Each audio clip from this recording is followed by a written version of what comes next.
Right, well, it's 9:30 and welcome to day 5 of the Mid Sussex Site Allocations DPD examination. For those who don't know me yet, my name is Mike Fox. I'm appointed by the Secretary of State to conduct this examination. I'm hoping everybody can hear me. If you have difficulties, you better contact Charlotte, my program officer. We are being recorded on YouTube, so people like me, it's welcome to the 21st century, I guess.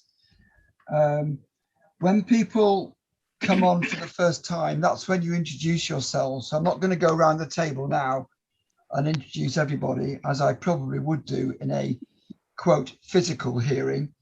But when you come on, just say who you are, and if you're representing a group, then let me know who they are. If you're just coming on as an individual, that's also absolutely fine. We will have breaks. I do like my breaks, and we'll have one around 11. We'll have a lunchtime break from 1 till 2 or thereabouts. And if we're going on in the afternoon, if we're still going on by 3:30, I'll have a break then. One or two housekeeping notes.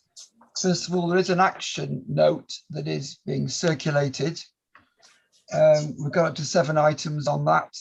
Please make yourselves aware of that, and I'm sure all that may grow in work. Right, one or two other things that have cropped up.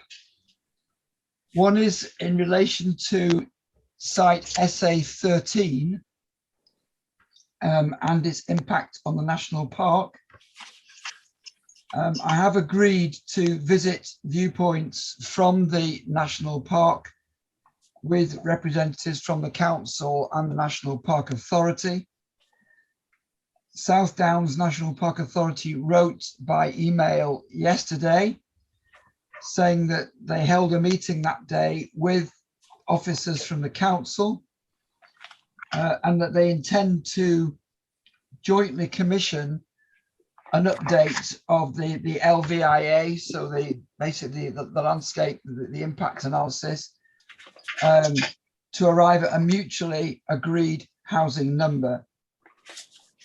That does not, and for that, a number which in their combined view or joint view would not adversely impact on the setting of the national park. What they intend to do is submit a statement of common ground, including this revised LVIA. And although the National Park state they're happy to attend a meeting on Wednesday morning next week, I'm not sure there's much that can be gained from that at the moment.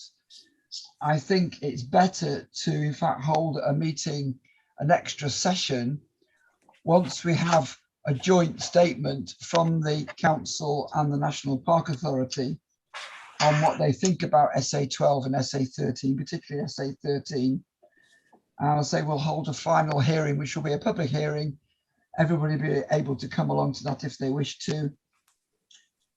I just need to ask, is the council or the National Park Authority at this stage, are you in a position to be able to let me know roughly when you might have this new LVI work done by?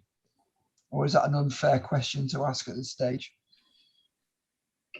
Just to update on that one, it's an agreement that we will meet the National Park with the site promoter to discuss the current LVIA and then decide whether there needs to be any additional work to it at that point.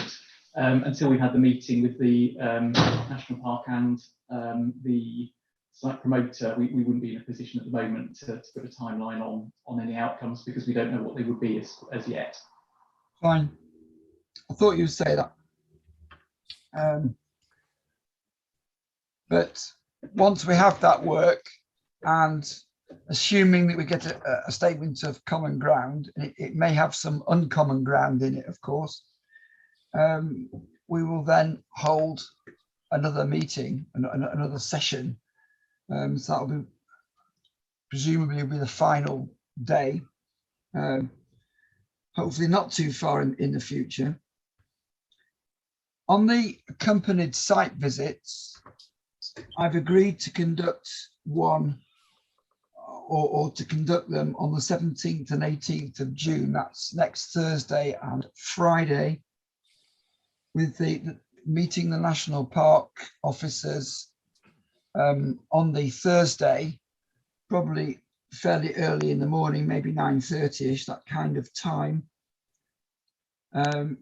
Hopefully we can fit all the site visits that people want me to conduct on an accompanied, bearing in mind I've seen virtually all of them unaccompanied.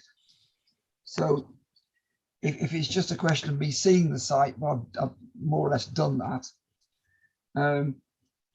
But we will try and get back to everybody with an itinerary on those site visits as soon as possible. I don't know if either the National Park, I don't know if they're here. I'm not sure they are. So maybe Andrew Marsh, is there anything you want to add to what I've said?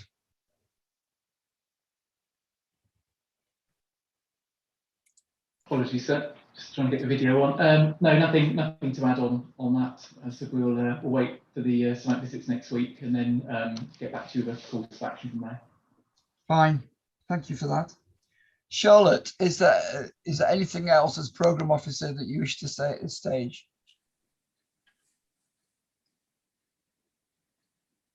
Sorry, no, not at the moment. The actions list hasn't been published yet, but I will send it over if you want it to be published. I'll send it as a working document so people have sight of the ongoing actions.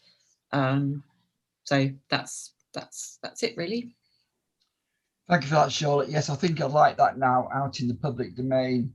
Okay. There are 7 actions so far.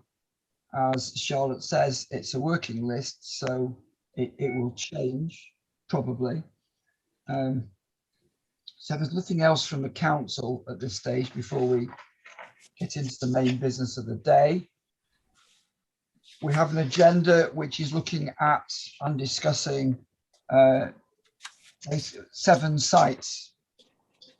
And these are SA24, Shepherd's Walk, Hassocks, SA30, Linden at Sayers Common, SA25, Selsfield Road, Ardingline, SA28, Police House, Horsted Canes, SA29, St Stephen's Church, Horsted Canes, SA22, Burley Lane, Crawley Down, and finishing with SA32, Withy Pits at Turner's Hill.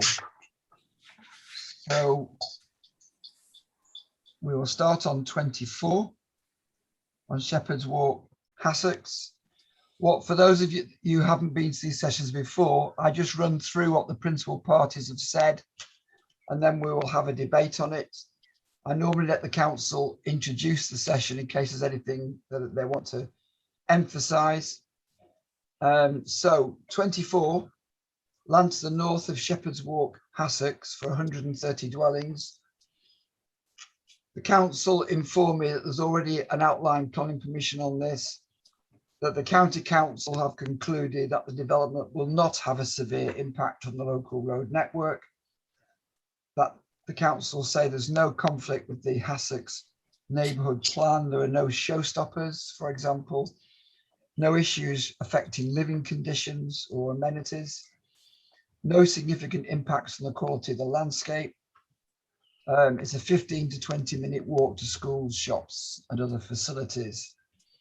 Turley for A2 Dominion, and a number of other people have also drawn my attention to this.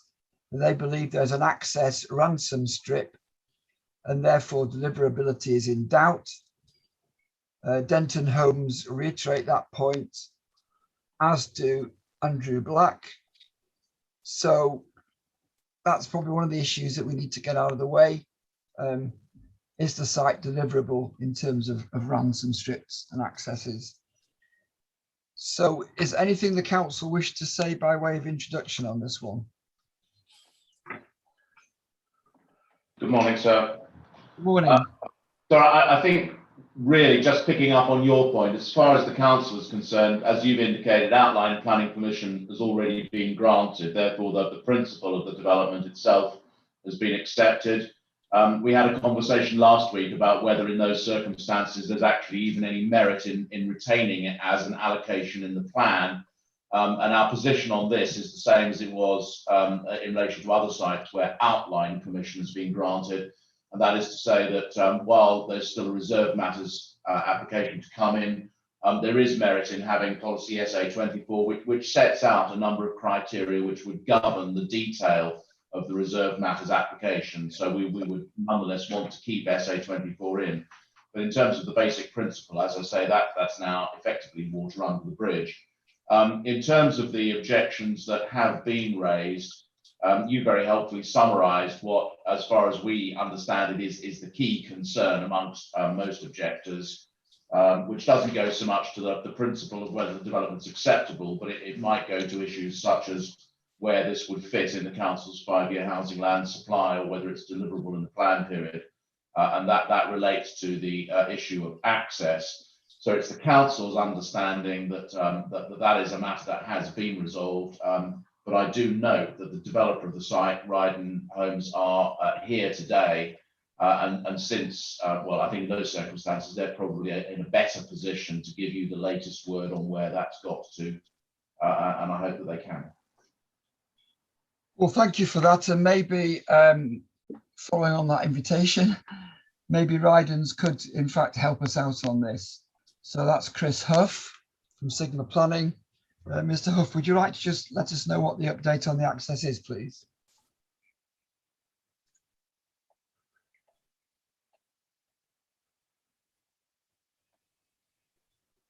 Oh, I'm getting there. Morning, sir. Chris Huff from Sigma Morning, Planning, on behalf of Ryden Homes. Morning. Can I wait until I've heard what Turley Denton and Andrew Black are concerned? We are not aware of any ransom situation. As far as we're concerned, we're going full steam ahead with reserve matters going in the not too distant future. And we've got a slight problem on a right-of-way footpath diversion, which at the moment is with the Secretary of State. So that we're expecting an outcome very shortly. But as far as we're concerned, all the land ownerships are in place. And the tunnel under the railway is preliminary works have started. And I'd say it's full steam ahead. But I'd like really just to be able to respond to the suggestions, because we don't really know what they're talking about. Thank you. Thank you for that. So I wonder if Andrew Black or one of the others, Richard Skelly or Turleys, would like to comment on this. Andrew Black, I see your hand. Yeah, thank you, sir. I mean, in our matter statement, the position on the ransom strip was just alerted to me by my client, and I understand that they had previously looked at this site quite a long time ago, before the outline was put in, and the reason that they didn't proceed with it was because of a ransom strip. That's all I've been told, sir. I haven't done any further research. It was just something that we put in our matter statement. So if it's been resolved, then it's been resolved, but that's all I know. The other part, Richard Skelly, do you come in? Good morning, Mr. Skelly. Sorry, sir, just catching up with the technology. Tell me about it. I think it was purely to do with the sightline onto the access road, and to be fair, we've had a closer look at the plans, and now that we're aware that the application's running, I just think, as usual, it's just really the sightlines along the access road. But looking at the application drawings, it seems that we probably misinterpreted where the potential ransom strip would be with the public house next door. So I think we're probably satisfied that the ransom strip probably isn't there on the land, if that makes sense. Right. And does Turley wish to add anything? Have we got a Turley representative here today?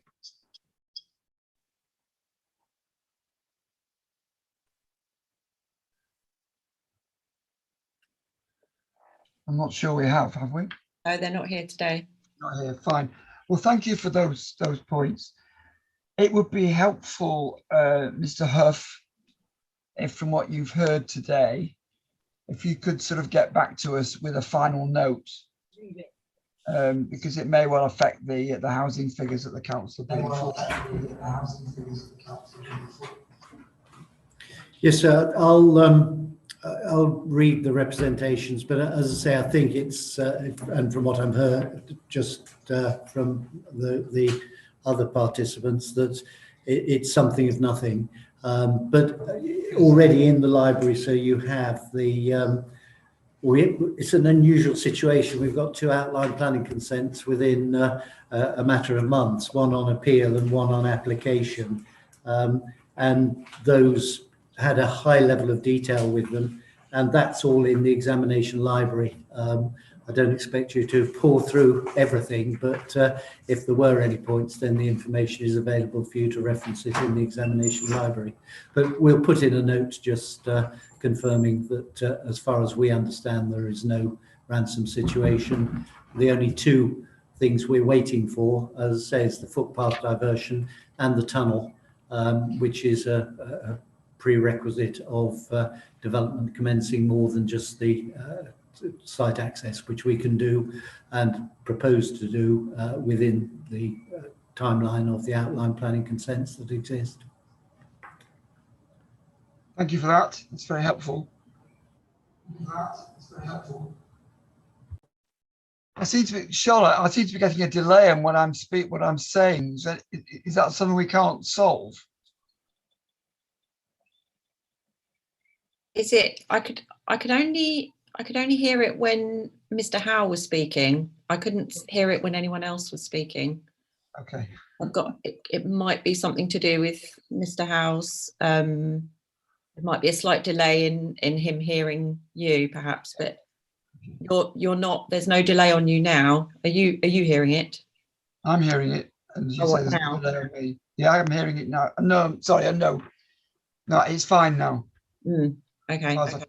Oh, here. It might have been Mr. Howe's. Yeah, well, Mr. Howe's like me, I think, sort of has challenges with IT. So you're not the only one, Mr. Howe. Let's go on to the next one on the list, which is let me just go back one step. Does anybody else want to say anything in SA 24? Right, I'm assuming we've covered that one then. So let's move on to policy SA 30, land to the north of Linden, Reeds Lane, Sayers Common for 35 dwellings. And the council's statement in response to my questions is that there is safe and secure access from Reeds Lane, that there are no significant infrastructure considerations identified, no transport issues either, no significant impact on landscape quality. It's less than a 10-minute walk to local services, but more than 20 minutes to schools and healthcare. And very, very close to New Medica, so I see, in case you have a problem with your eyes. So let's look at what other people have to say on this. Turley for A2 Dominion.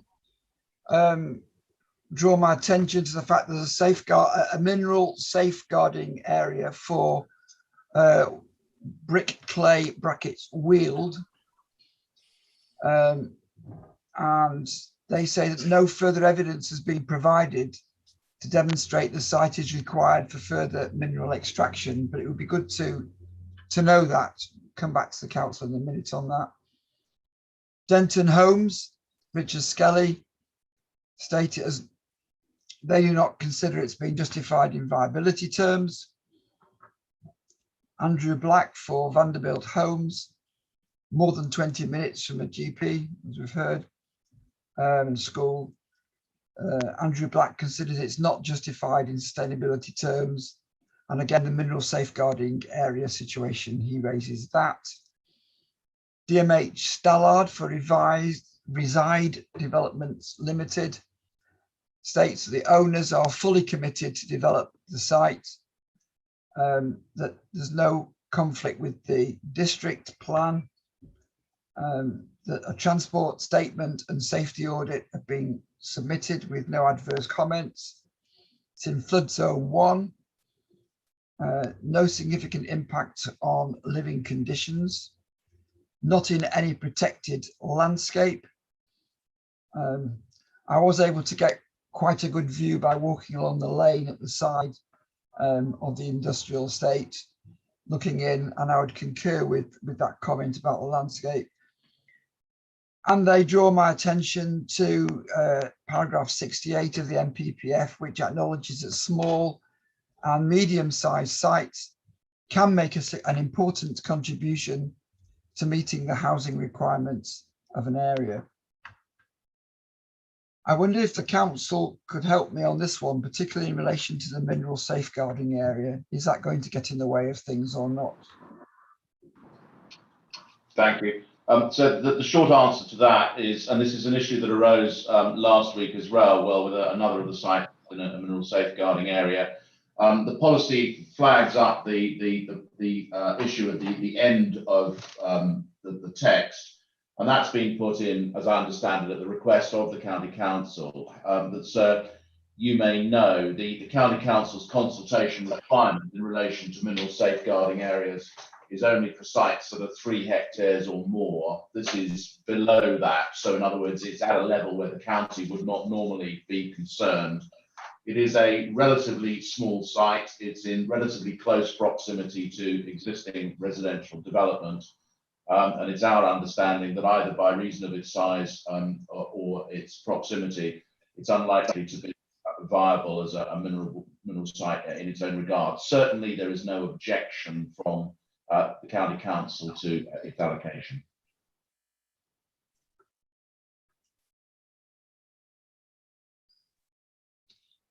Thank you for that, Mr. Brown. Are you also able to help me on whether the site would be viable as a development site? Because 1 or 2 representatives are questioning that. Well, so you've got DMH Stallard and the Reside, the developer, represented here today.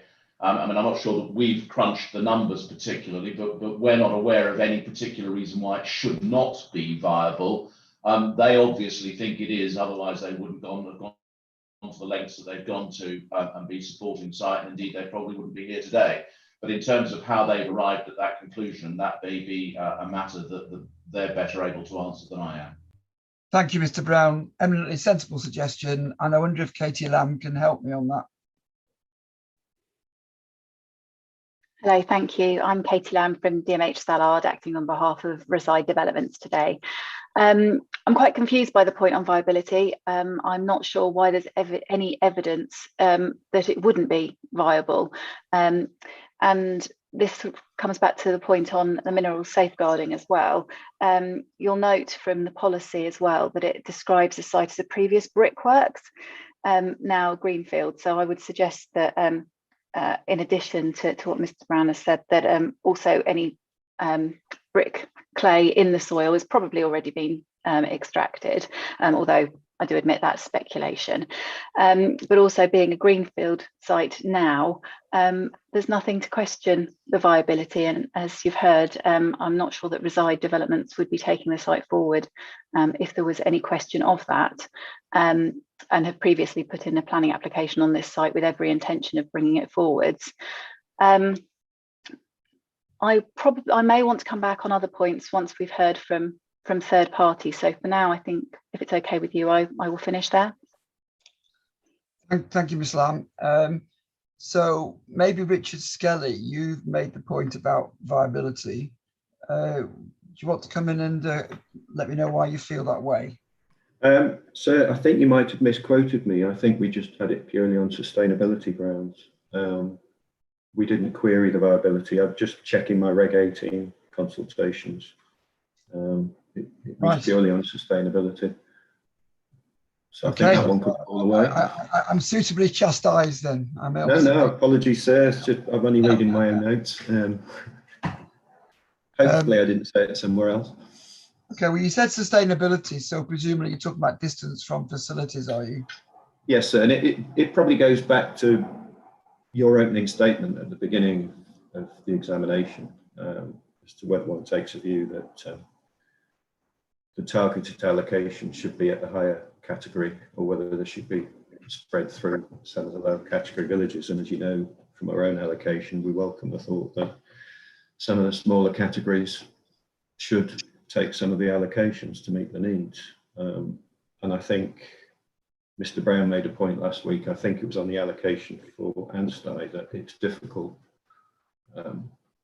really for some of the lower category villages to be fully sustainable. So it's one of those that's a balanced view. I think to compete against the higher tiers, we're not really saying that it's a bad thing, but obviously I think the views that we share with Miss Sussex, it's hard to say they're truly sustainable in comparison to some of the other sites. And that was our only point really, sir. Right, so I'm slightly confused now about your comment. Admittedly, I got the bit about viability wrong, but on sustainability, you're saying that it's not considered the site is justified in those terms. So if you were in my position, what would you do?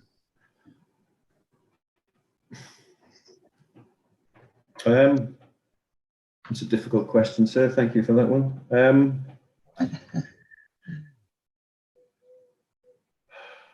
I don't really know how to answer that, other than some of the points. It goes back to some of the high-level representations we've made. I don't really want to go on about points that we made last week. Fair enough. But the allocations are relying to a certain degree on, it's quite tight in areas in terms of the strategic sites. Some of the allocations that have been discussed as allocations are quite high in terms of deliverability, in terms of numbers. And hence our representations have tried to be consistent throughout, that we feel there's a danger in relying on the bigger sites to deliver the numbers that are required in the plan.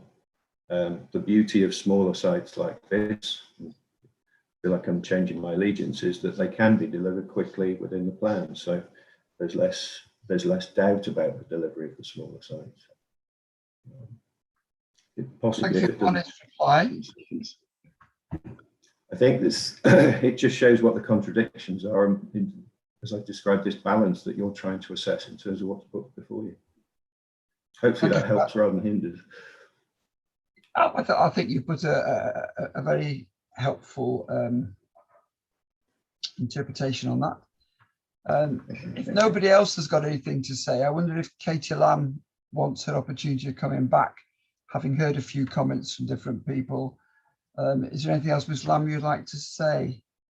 Thank you very much. That's helpful to clarify the point on viability. Thank you. And by the sounds of it, the question of the sustainability of the site is also no longer under question. But perhaps just to reiterate that this is a Category 3 village, and that's considered by Mid Sussex to provide for some of the essential day-to-day needs of the residents. Although I accept that the school is in Albourne to the south, it's only 1.9 kilometres away. And the doctor's surgery, again, admittedly, is in Hurstpit Point, but that's only 3.5 kilometres away. But what we do have here, rather unusually, is very many employment opportunities.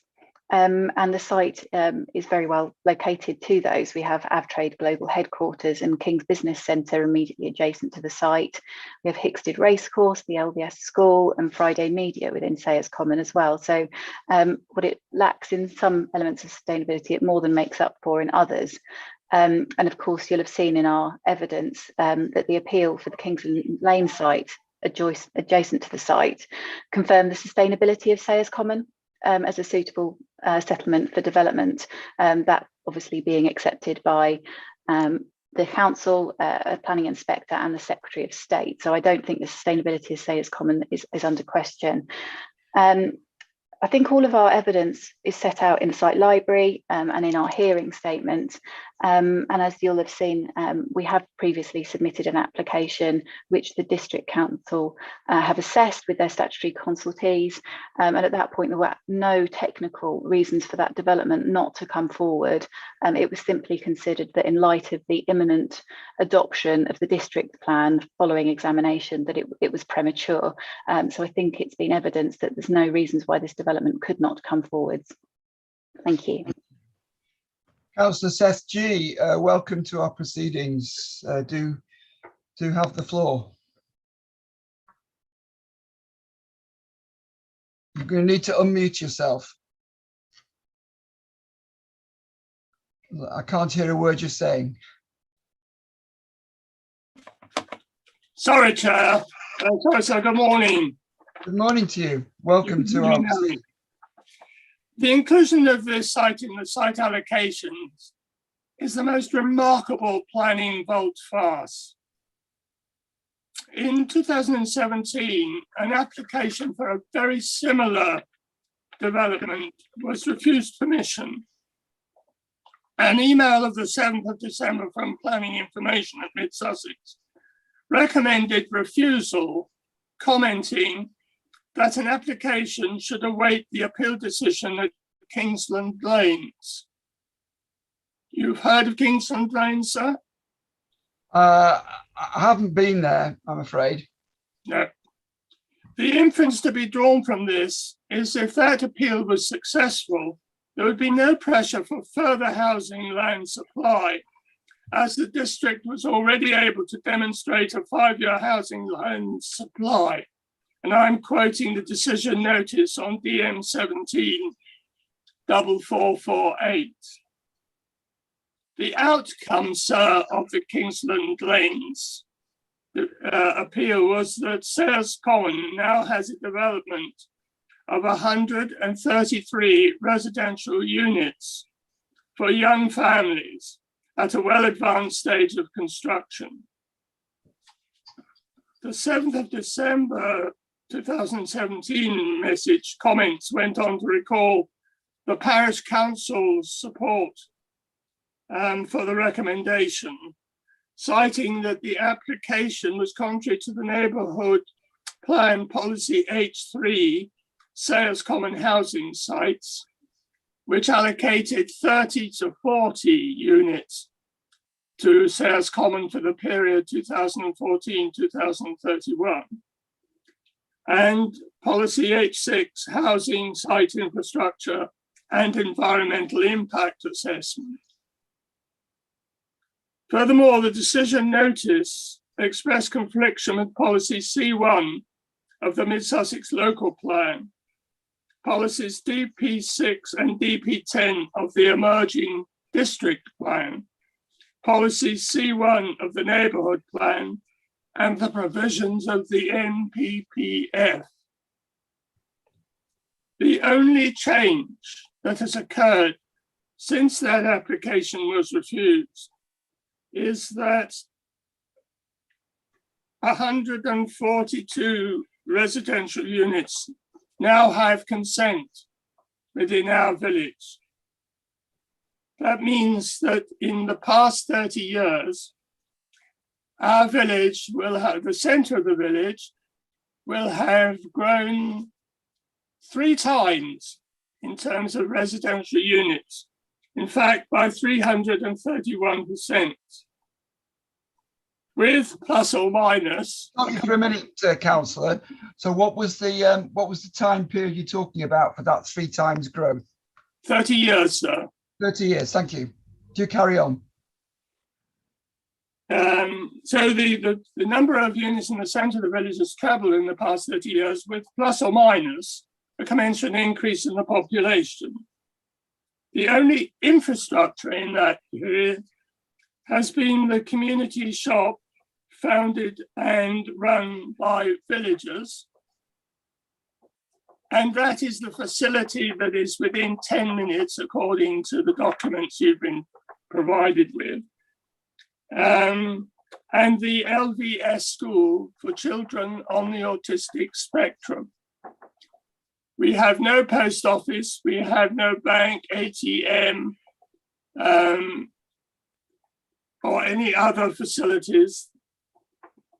The GP surgery is 2.5 miles away, but by bus it's a 4-hour round trip.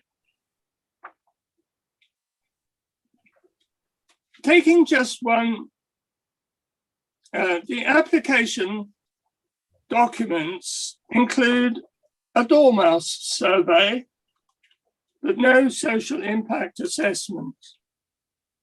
It takes time for newcomers to be welcomed and assimilated into the community. Arguably, the time taken for the process increases exponentially with the rate of immigration. Taking just one element of social sustainability, and an important one, education. Contrary to what has just been said, the most local school, which is the one at Albourne Village, has told us that they have only a very limited number of places for a very limited number of school years for new students in September. The next school, which is St. Lawrence's in Hurstpere Point, will not be able to offer places to any new children to Sayers Common in September. They have no places to offer us at all. Our children about to move up to secondary school have been denied their first choice of Downlands Hassocks because it has no capacity whatsoever, and has offered us Burgess Hill or Stenning schools, which involves some travelling distances for the young people involved. The village of Sayers Common, in common with the local area, is struggling to accommodate the recent population increases. Any additional new development will only serve to heap Pelion on Ossa. Thank you, sir. Thank you for your comments, councillor. I wonder whether I could invite Katie Lamb back again first, and then maybe the council. In particular, the points raised there by Councillor SG on social impact with the numbers, and I accept not all the numbers are coming from your site. The difficulties of assimilating newcomers, at least quickly, and the local school situation. Is there anything you wish to say on those points? Thank you very much. Social impact, well, it's a pretty big topic for us to be discussing here. Clearly, there is impact arising from any new development, and you have to take into account the social aspects of sustainability when you're considering the plan and when the council consider a planning application. We'll come back to the point, of course, that this has already been through a planning application and it was only refused on the matter of prematurity. But of course, the additional element of social impact is the need for housing and affordable housing, which is what is being offered here. And previously, this site was also offering, it's not a requirement, but Reside were offering self-build properties. And as I understand it, that's the case for the future planning application as well. There are also bungalows being proposed. So there are a number of elements of housing needs that would be met by this site. And I question whether the 35 dwellings arising from this would have negative social impacts, with bearing in mind section 106 contributions as well. And just taking you to table, I think it's written down 15, but I think it might be 12. At table 12 of the council sustainability appraisal, there is still a residual need, residual requirement for housing in Sayers Common, and of 15. And whilst this site is more than that, as you will have heard through the discussions in the whole examination, these residual requirements are a starting point, but they need to look to the most sustainable sites as well. In regards to school places, we've obviously heard that the nearest primary school, Albourne, does have some spaces, although limited. school places are limited throughout the district, I think it's fair to say, and probably not just the district, but wider. There are places, that's the critical point. And also, of course, Section 106 contributions are sought from all developments towards education, which, when once pulled together, can obviously expand schools where necessary. I don't have any evidence on the capacity of secondary schools, but there are a number of secondary schools, as we've heard, in the local area. It is expected that students will travel to secondary school, so I don't think that's an unusual situation here. Also, just to come back to the initial points made there about the development and why it was refused, I don't think I need to go over that, other than to say that we would, as was discussed, just raised, that was a 5-year housing land supply argument. We're not talking about 5-year housing land supply here. We're talking about meeting local needs through a local plan process. Thank you. Can I ask the council to come in on these points as well? I mean, that will be helpful from my point of view, I think. Exactly, sir. Yes. So we're going to do this in stages. I'll kick off and then hand over, I think, probably to Mr. Marsh. So first, just in terms of the overall issue of sustainability, access to services, I'd simply pick up on the points already made very helpfully by Katie Lamb. This is a Category 3 settlement. With the fact that it's Category 3 goes certain consequences in terms of the level of services that are there. It has access to some, as Katie Lamb's pointed out, it's actually got particularly good access, slightly unusually for a Category settlement, to very good employment. In terms of other things, yes, it is further away. But as we've said to you on more than one occasion, so this site allocations DPD is brought in on the back of and in order to give voice to the district plan.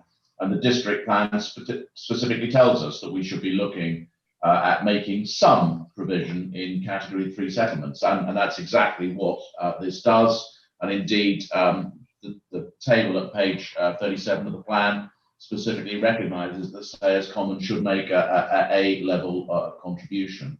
So we're squarely in line with what the district plan anticipated at that stage. So in terms of the prior decisions that Councillor G referred to, Mr. Marsh will correct me if I'm wrong, but certainly my understanding is very much in line with what Katie Lamb has just explained to you. Councillor G took you through or referred to a number of policies of the then district plan, the local plan, and the emerging plan, which was cited in the reason for refusal. But so that was a 5-year housing land supply case. The policies identified were ones which effectively sought to prevent or restrict development outside the built-up boundary, the settlement boundaries, as they were defined at that point in time. And the council's basic argument was at that stage, because the council had a 5-year housing land supply, you shouldn't go beyond the settlement boundary. We are now at the point where there is a new local plan, and indeed we are effectively setting new settlement boundaries through a site allocations DPD to meet an additional need for the remainder of the plan period. I'm not aware that any of the particular policies cited raised, if you like, a showstopper argument in terms of landscape impact or any other point of concern. As Katie Lamb identified it, it was in essence a prematurity point. That the council did not need to release the land at that point in time. We are now at the stage where it is appropriate to do it, and to do it through the plan-led system rather than in response to an ad hoc planning application. So at that stage, I think I'm going to pass over to Andrew Marsh, firstly, so he can correct me if I've got anything wrong, but secondly, so that he can develop 1 or 2 points in relation to the overall scale of development. Thank you, sir. Good morning, Mr. Marsh. Morning, sir. Just to confirm what Mr. Brown has said, that's my understanding as well in relation to the history on this site. I'd just like to refer you to, I think Mr. Brown has pointed you to it just now as well, page 37 of the district plan and the residual requirements, which is, as we've said before, isn't in policy, but is a guideline residual amounts for each settlement. And we see there for Sayers Common a minimum residual requirement of 23 dwellings. That accounts for commitments and completions up to that stage, and that's a figure that was at the 1st of April 2017. So, as Mr. Brown has said, there is an expectation of further development in Sayers Common, and the size of this site at 35 dwellings is entirely consistent with that. I'd like to take you as well to table 16 of the sustainability appraisal, which updates that position. And yes, the residual reduces to 15, but that accounts for the Kingsland Lanes decision that Councillor G referred you to, which I think was granted permission at the end of 2017. So even despite that that permission sitting in the commitments pot, as it were, the residual amount required for Sayers Common is still largely consistent even now, even accounting for that with the 23 at district plan stage. And just to remind you of the discussion that we had last week, that obviously these are they're not a requirement, they are a fluid number, that because we are looking at the overall picture in DP4 at the requirement for category 3. And as we discussed, some of the settlements at category 3 cannot meet their need, and the first step of the council in their published methodology, site selection paper 2, and then site selection paper 3, is that the first step is that we look at other settlements within that same category. So residual of 15, this site of 35, largely consistent. We've heard the arguments on sustainability and other factors, so we're entirely confident that this site accords with DP4 and DP6 of the district plan strategy. Thank you very much. I don't know if Councillor Seth G wants one final opportunity to come in, and then I'll pass over to Katie Lamb to conclude this particular part of the proceedings. If you have any more comments, Councillor, you're welcome to make them. You don't have to. Thank you, sir. The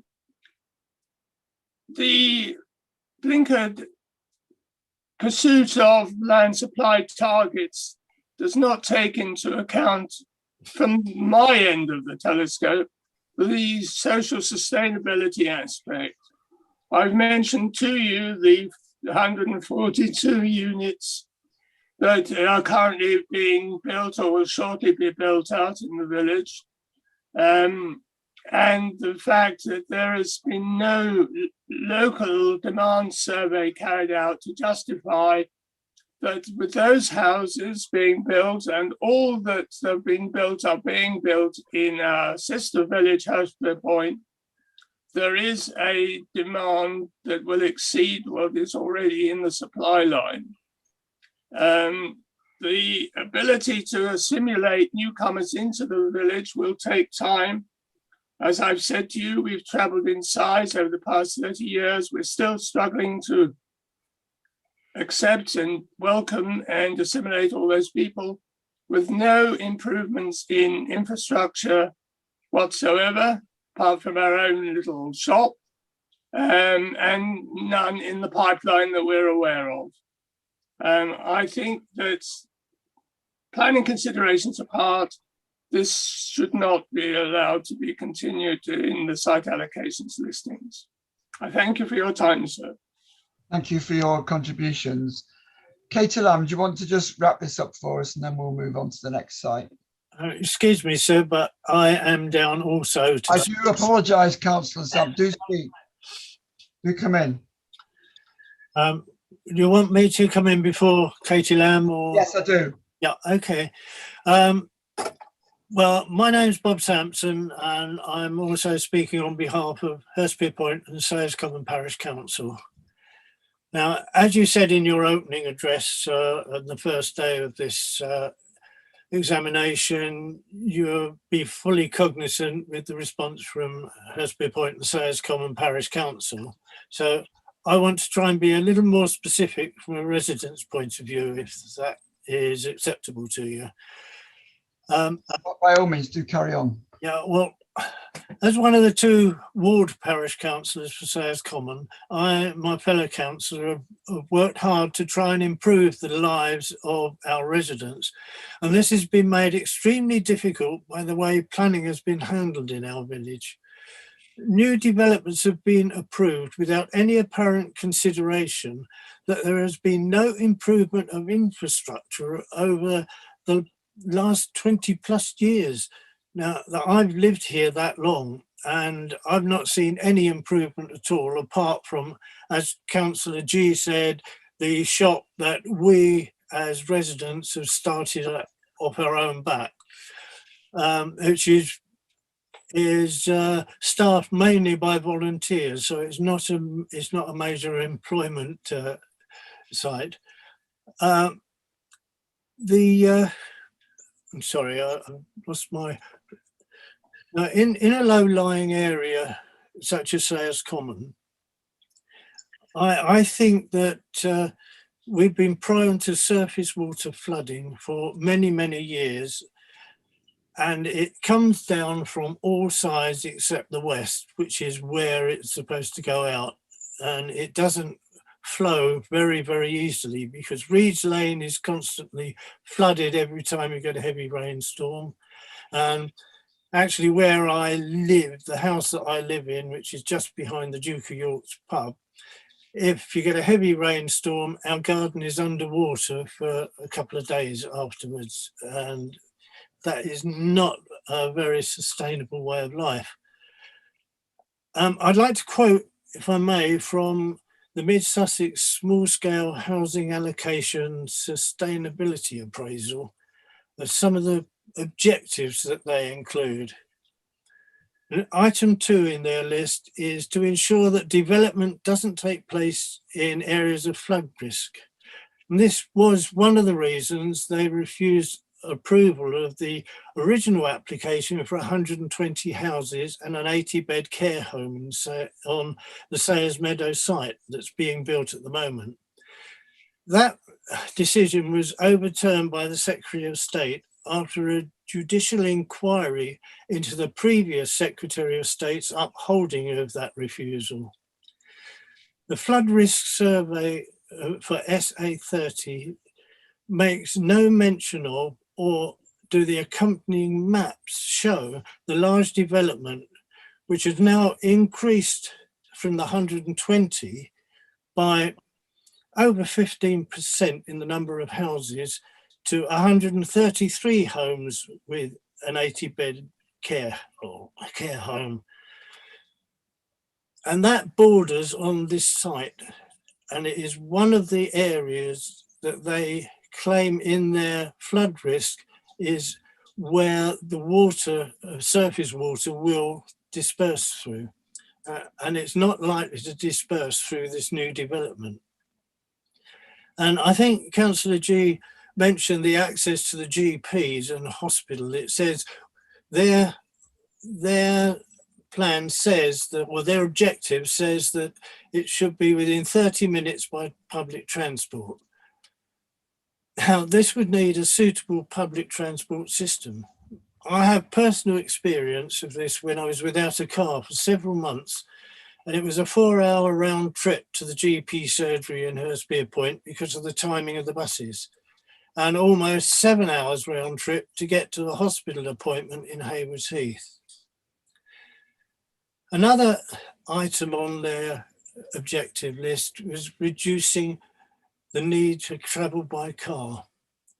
Well, this is very difficult where bus services stop at 6 or 7 p.m, depending on which route you're talking about. There is no public transport on Sundays or bank holidays. And in spite of the planning department not taking full account of this action of their objectives, the residents of Sayers Common have done their best to reduce car usage by starting that community shop. It provides the staple needs for people of the village to save them having to travel by car. But that shop is owned by the community and any profits are ploughed back into the community. Now, the Mid-Sussex website, most importantly to me, states that made neighbourhood plans are taken into account when decisions on future planning applications are made. Now, this is manifestly untrue as far as Sayers Common is concerned. The made neighbourhood plan for Hurstpier Point and Sayers Common 2014 to 2031, which was thoroughly researched over a number of years, taking into account the village's Category 3 settlement allocation, set a limit of 30 to 40 houses in that period, unless there is a significant improvement to the infrastructure. And as I mentioned earlier, and Seth G has mentioned, there has been no improvement for decades, and it can only get worse. So finally, I'd like to ask you to think very, very carefully before making your decision on the inclusion of this extra development in Sayers Common. And thank you. Thank you very much for your comments. Katie Lamb, in particular, I would like you to comment on surface water flooding, on reducing the need to travel by car, and the relationship with the made neighbourhood plan for this area.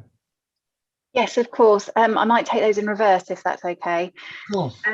So in relation to the made neighbourhood plan, I haven't got it in front of me. I think it was made in 2015. It certainly predates the district plan, so it doesn't accommodate for the needs set out in the district plan.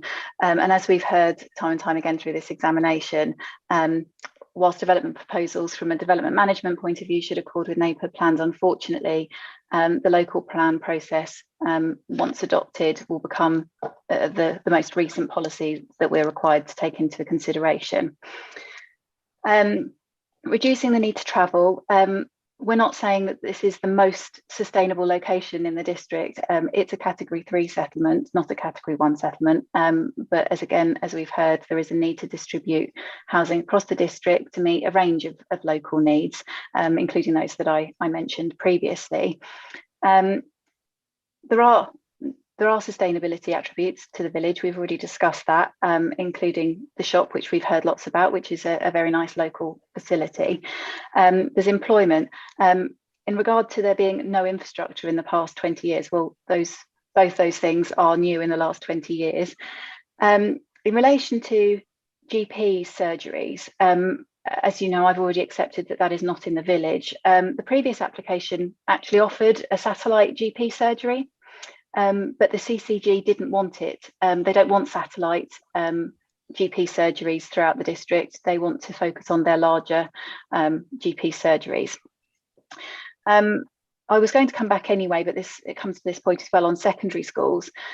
Sayers Common actually benefits from being close to a number of secondary schools. We have St Paul's, which is 3 miles away, Hassocks 4 miles away, Burgess Hill Academy 5 miles away, and Stenning, I accept, but it was mentioned earlier, is 11 miles away. It's quite usual for students to be bused to secondary school. My son does that. I don't think we would expect them to be walking. That would require an awful lot of secondary schools. I have sympathy, of course, with the parish council's comments. Across the district, parish councils have been exceptionally good at bringing forward neighbourhood plans, and there was a thought process that would give them total control over development in the area. Of course, it gives them a lot of control, but it can't be at the cost of the district level housing needs. In relation to the point on SUDs, I do have Andrew Munton here from Reside who'd like to come back on the point of flood risk and surface water drainage. Andrew, can I hand over to you, please? Yes, thank you, Katie.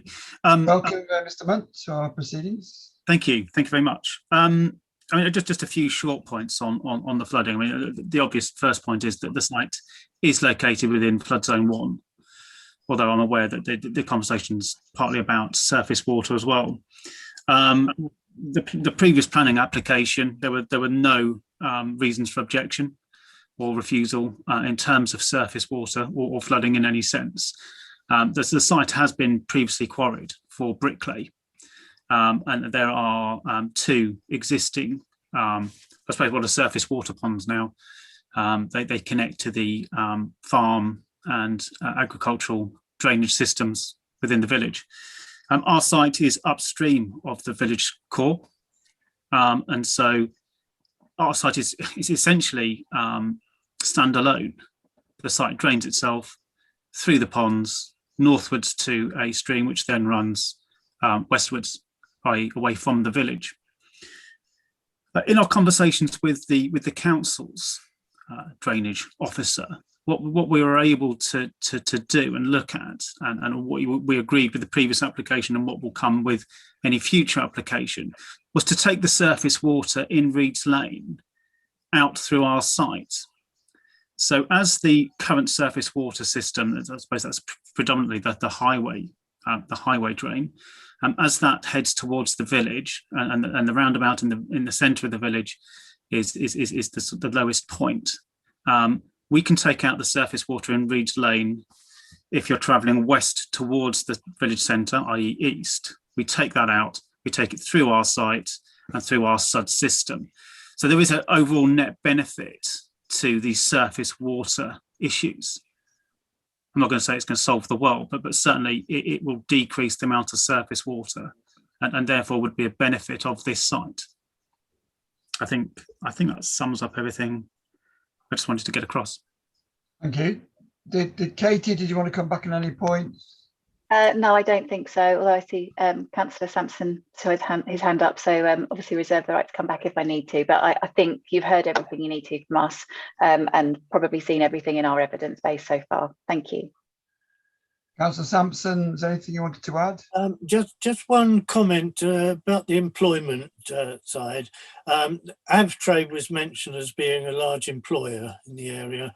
Well, I know because my son worked there until last year, when he was made redundant from the business, as were the majority of the employees. The number of people employed there went from 300 down to 75 people over the 12-month periods. So I just mentioned that because they are totally reliant on the airline system in this country and Europe for their business. Thank you. Thank you for that. Are there any final council comments, or shall we move on? I think everything that I might have said have been very helpfully picked up by Katie Lamb and Andrew Munton, and I would simply confirm that in relation to both the neighbourhood plan and flooding issues, the council's understanding is exactly as you've heard from them. Right, we'll move on to SA 25, I think is the next one on my list. Indeed it is.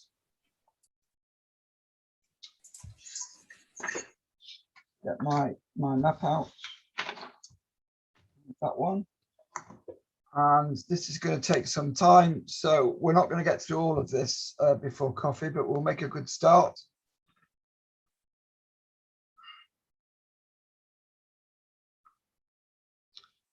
Right, land west of Selsfield Road, Ardingly, for proposal for 70 units. Quite a number of people have made representations on this. The council state it's supported by, or largely supported by, the landowner and site promoter. There's no significant infrastructure requirements, no showstoppers. No significant impact on living conditions on neighbours or future occupiers. That a noise assessment is required, and that will be something which will go into any future planning application. The council's view is that the site is within the AONB, well, it is, but their view is it will have a moderate impact on the AONB. That Ardingly is a category 3 settlement with some key services. The CPRE Sussex, another Mr. Brown, Michael Brown, states that this allocation should be withdrawn. The reasons he gives for that view, that firstly, it's incompatible with the national policy, which requires that any AONB development should be sustainably located limited in scope and extent and beneficial to the AONB. Secondly, that the provision of market housing which exceeds local community need is not a more important priority than AONB conservation.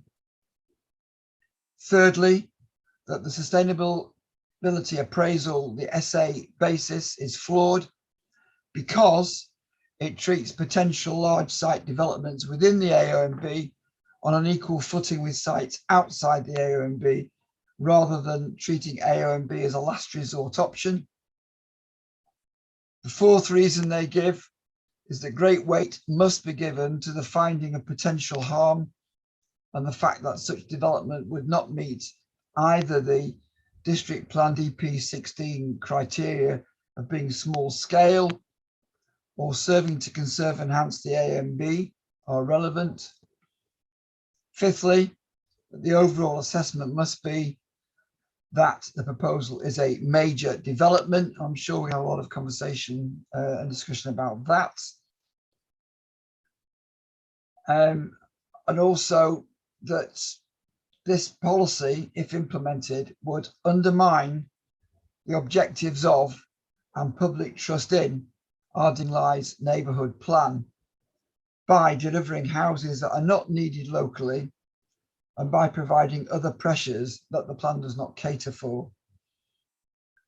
CPRE also go on to say that SA25 does not accord with the inspector's report onto the district plan, which states that, quote, some settlements lie within the AONB and may be appropriate for modest housing schemes, but there is no evidence that meeting the housing requirement will necessitate major developments in the AONB. And he refers me to a High Court decision of Monkhill versus Secretary of State for Housing, Communities and Local Government of 2019. And the judge ruled right at the beginning of that judgment that where potential for harm is identified, the MPPF 11 presumption in favour of development is not triggered, and that it's a freestanding reason to refuse planning permission within the AONB anyway, whether or not the development qualifies as major development, and even in a district with a 5-year housing land supply shortfall. So one more thing CPRE say is that a 70 dwelling development, as this one is proposed for, would constitute major development. At the regulation 18 stage, it was 100 dwellings, and that was deemed by the council to be major development. They want to know why, coming from 100 to 70, it goes from major to minor, when it far exceeds Ardingly's own residual housing needs. That the site is greenfield in open countryside outside the village boundary, located on a prominent flat open plot near the top of an escarpment with high visibility, including from adjacent public rights of way. And then something that we've expected to hear from the CPRE, they refer to light pollution, and that would extend light pollution further into the open countryside. I suppose my comment in relation to that, or my question, is where could I go to see the impact on the AONB, and how would you describe the harm, the actual physical harm that you can see from that site? So I think those are the two big things there for me. Turning to nexus planning, they state that the 70 dwellings proposal remains a significant scale of development, particularly on the edge of a modest rural village, resulting in their words, a fundamental and irreversible change to the landscape and scenic beauty of the site and the wider area. It would represent a major development in the AONB for the purposes of the NPPF, and it should be deleted or substantially reduced in scale.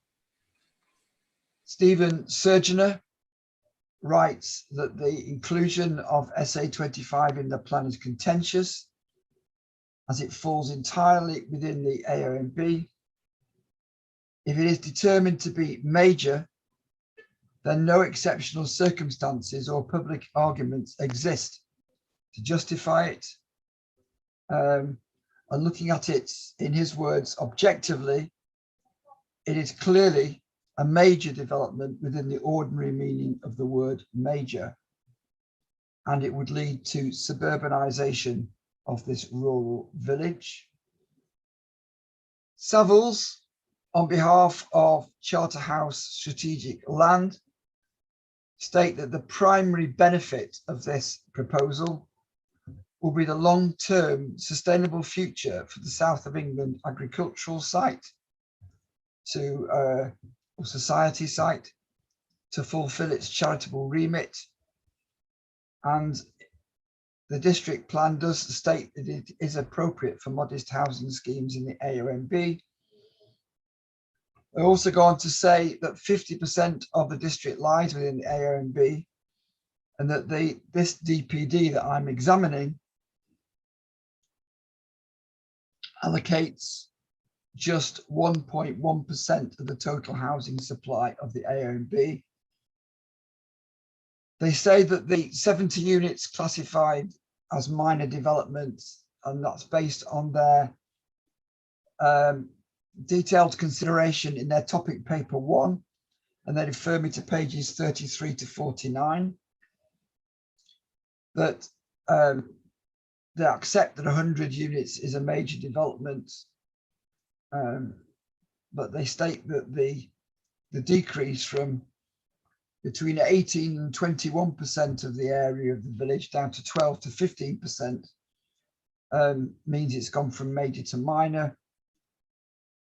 But what Savills are saying is that even if you go down to 70, there's no actually additional level of harm as to what you had at 100. So why do it? And the question I've got is, there's a range there that you mentioned of 18 to 21%, or in the 70 units, an increase of 12 to 15%. I just want to know, why is there a range? There may be an obvious answer to that. Is it the number of houses opposed to the area taken? But that would be helpful to know the answer to that. Savills also talk about the stage 2 assessment that the council did on the proposed 100 unit allocation to see whether there were exceptional circumstances. They obviously feel that by putting in affordable housing and saving the South of England site, which is a very important site for a wide area of the southeast, these themselves are worthwhile objectives, and that what matters is the scale of development and the impact it would have on the high-wheeled AONB. And they argue this could be minimised through design and through the master plan for the site, and that another public benefit would be a scout hut as well as the affordable housing. Right.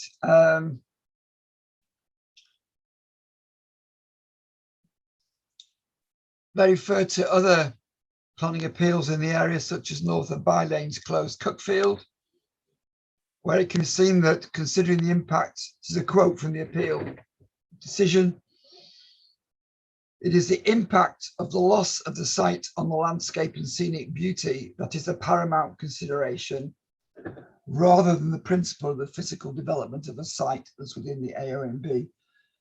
Excuse me. And that is why I'm interested to know, when we get into the debate, as to what the actual impact from that site is. I mean, obviously it's within the AONB, we take that as read, but it's what the impact is, I think, is going to be the clear thing here. Savills also go on to say that a detailed landscape and visual appraisal found there is scope for development to be sensitively accommodated on the site. They argue it's a relatively flat plateau, significantly influenced by the showground to the north and residential uses to the south. that the quality of the actual land of this allocation is uncharacteristic and quite distinct from the wider countryside and recognised spatial qualities of the AONB. It would therefore have a very limited impact on the character of the AONB at a wider scale. And they refer me to another High Court case of Franks v. Secretary of State for Communities and Local Government in 2015. And that found that an inspector's decision to grant major development in the AONB was appropriate on grounds that the development was largely hidden or inconspicuous, was of high quality, there was a need for more housing, and a lack of significant impact on the AONB. They then take me through the housing situation in Ardingly, referring to a report by Chilmark Consulting, which points to a serious and worsening housing affordability with a ratio of 13:1. That's presumably median prices to basically wages to house prices, or house prices to wages. And that the DPD that I'm examining identifies limited sites available in category 3 settlements.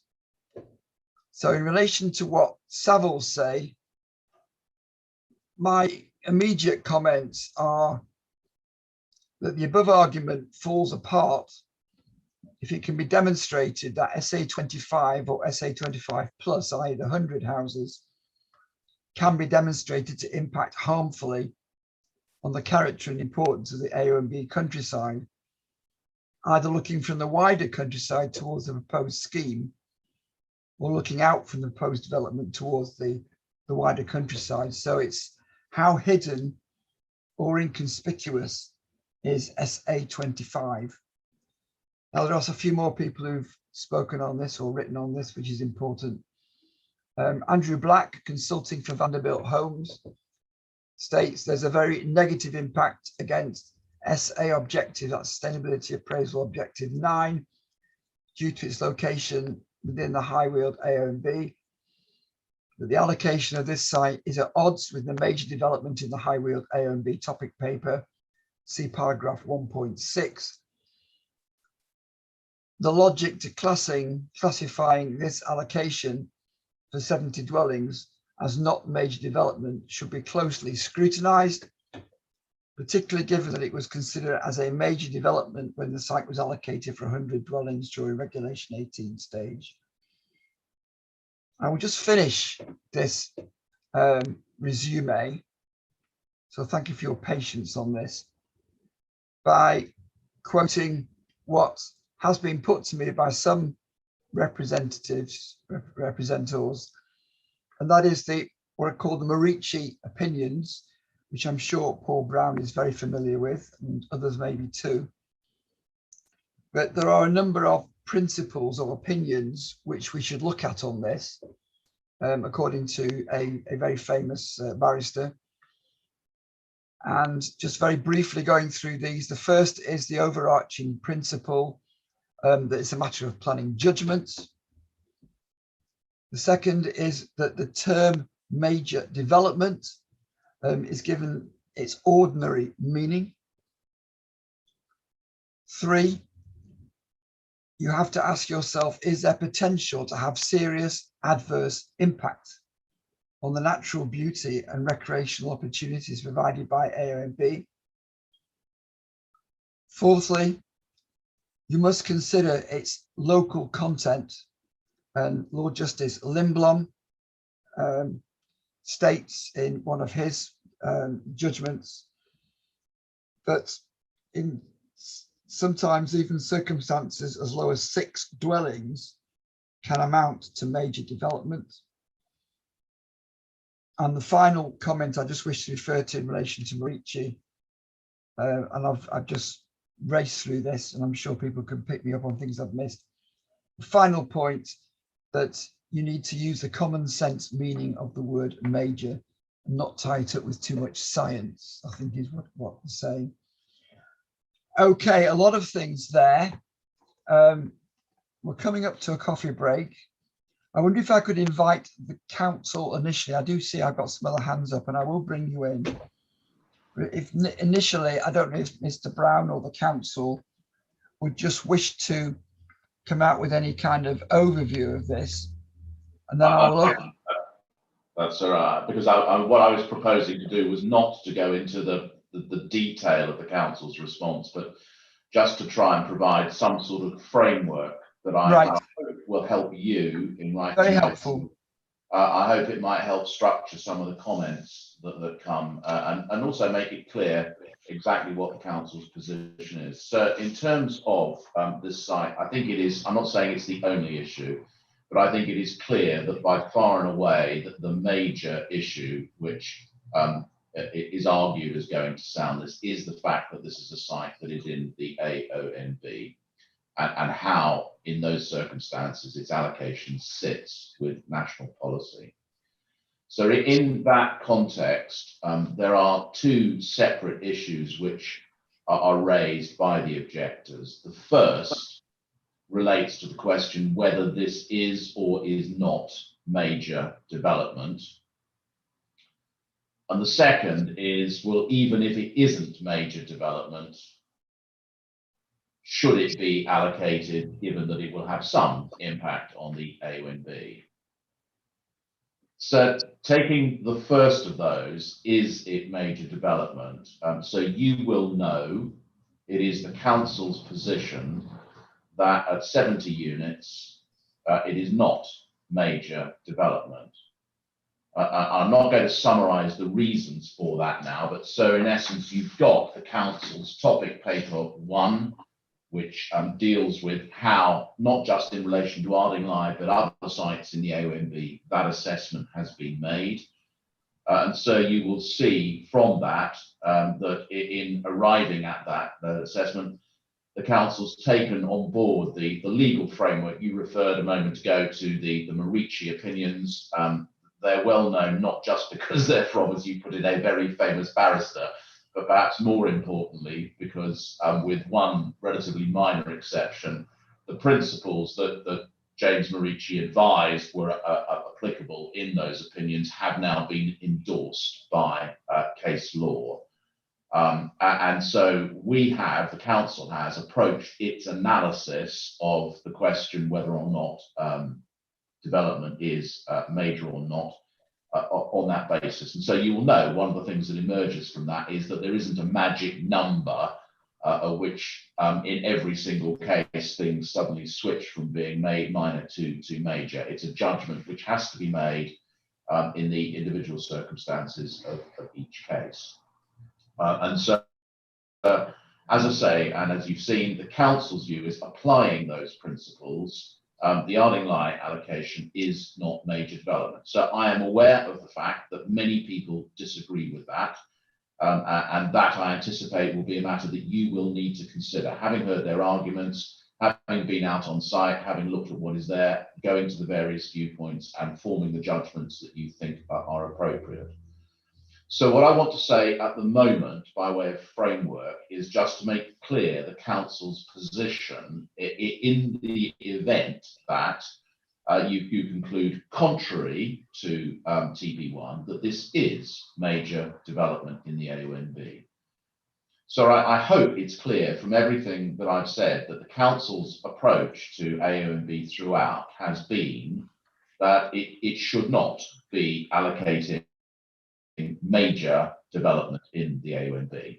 It doesn't contend that there are the exceptional circumstances which national policy would require in those circumstances. So I am aware that Charterhouse, the developer, takes a different view on that. And I'm quite sure this morning they will expand on that and explain to you why, even if this was major development, it would still be justified or appropriate in this case. That's an argument you will need to consider. But so I wish to make it clear, I'm not trying to be contentious or anything, but that is not the council's position. I think it's clear it's not the council's position. It follows, sir, that if you are against us and Charterhouse on the conclusion that this is not major development, at that point, the council would no longer seek to defend the allocation in its current form. What would happen then, so would depend very much on your view. But there are in essence two possibilities. One of them is that you might recommend a continued allocation, but for a smaller amount, which would be not major development. The other is you may conclude that the policy should come out in its entirety.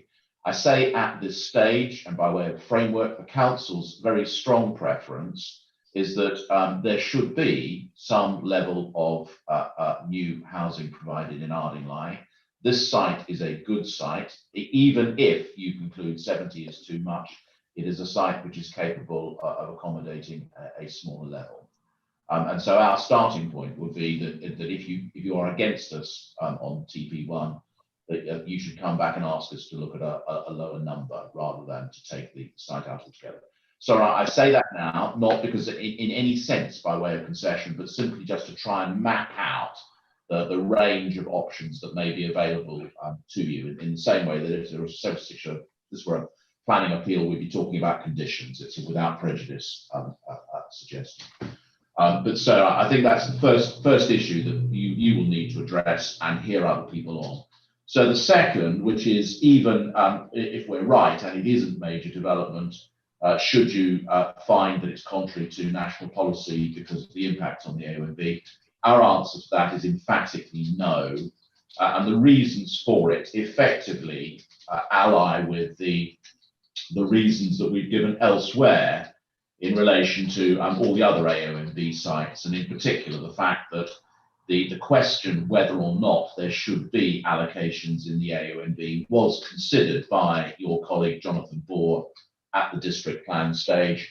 And we say that argument was actually settled at that stage. It's quite clearly settled by the distribution that he anticipated and endorsed. There will be a level of development in the AONB. It follows there will be some impact, but that the acceptability of that is already established by the district plan. So I hope that's helpful. As I say, I'm not going to go into the detail of how and why we've scored the site as against each of the more regional considerations. And when we get to that, I'm going to ask Jennifer Hollingham on behalf of the council to deal with that. But I think it would be most helpful really to hear why other people say it's wrong before we come back and respond to it. Thanks. That's very helpful and very convenient in time for a break. When we come back from the break, I will bring in the people with their hands up first. So I've got Guy Dixon, I've got Chris Hollins, is it there, to come in, and then we'll bring other people in afterwards. So if I just hot black, I do apologise, sir. My failing eyesight on a small screen. So Guy Dixon and then Chris Hotblack, and then we'll bring other people in. So we will break now, and we will come back at 11:20. Thank you.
It's 11:20. We're back in session.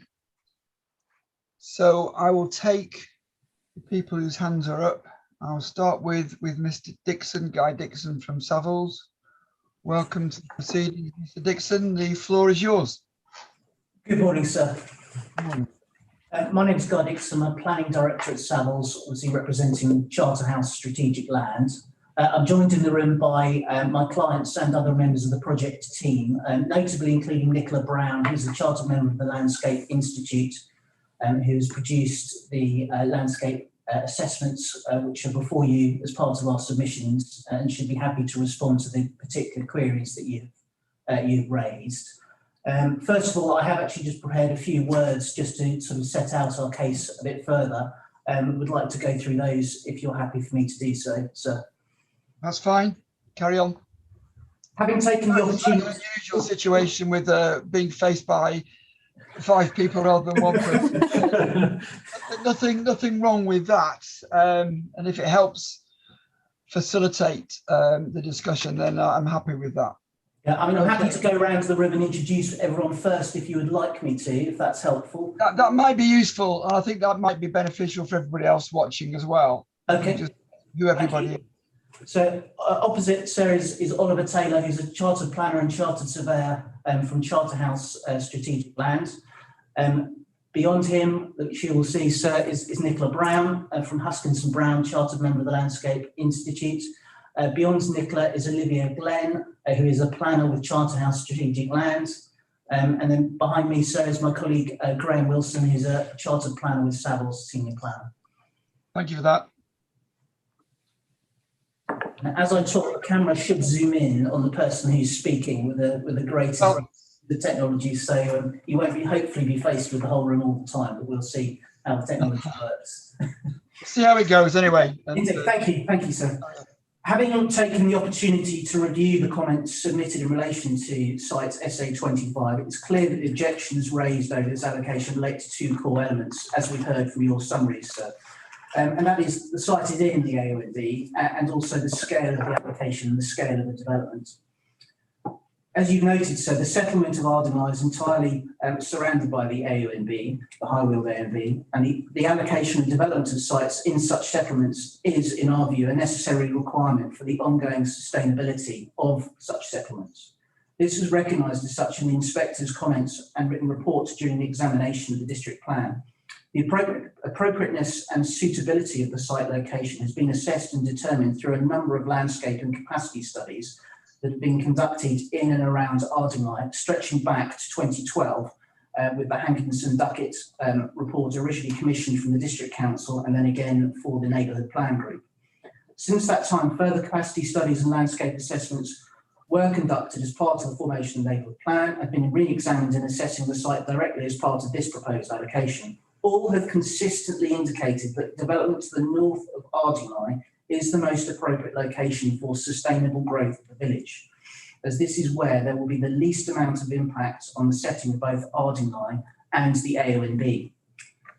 This conclusion has been reached because the land, whilst a designated AONB, has been determined through the assessments to be an atypical piece of AONB land. It is identified by both the 2012 and 2020 landscape assessments that the site is out of character with the High Weald landscape and has a limited existing relationship with the wider AONB, given its current use as private land and as part of the showground.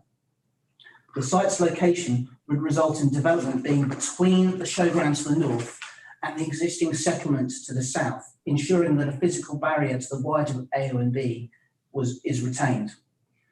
In respect of whether or not this is major development, so this is ultimately a matter for you as the decision maker, but we consider there is a case that these development proposals, even at 100 dwellings, may not constitute major development. Specifically, footnote 55 of the NPPF states that this assessment should take into account the nature of the proposals, their scale and setting, and whether they could have a significant adverse impact on the purposes for which the wider High Weald AONB has been designated.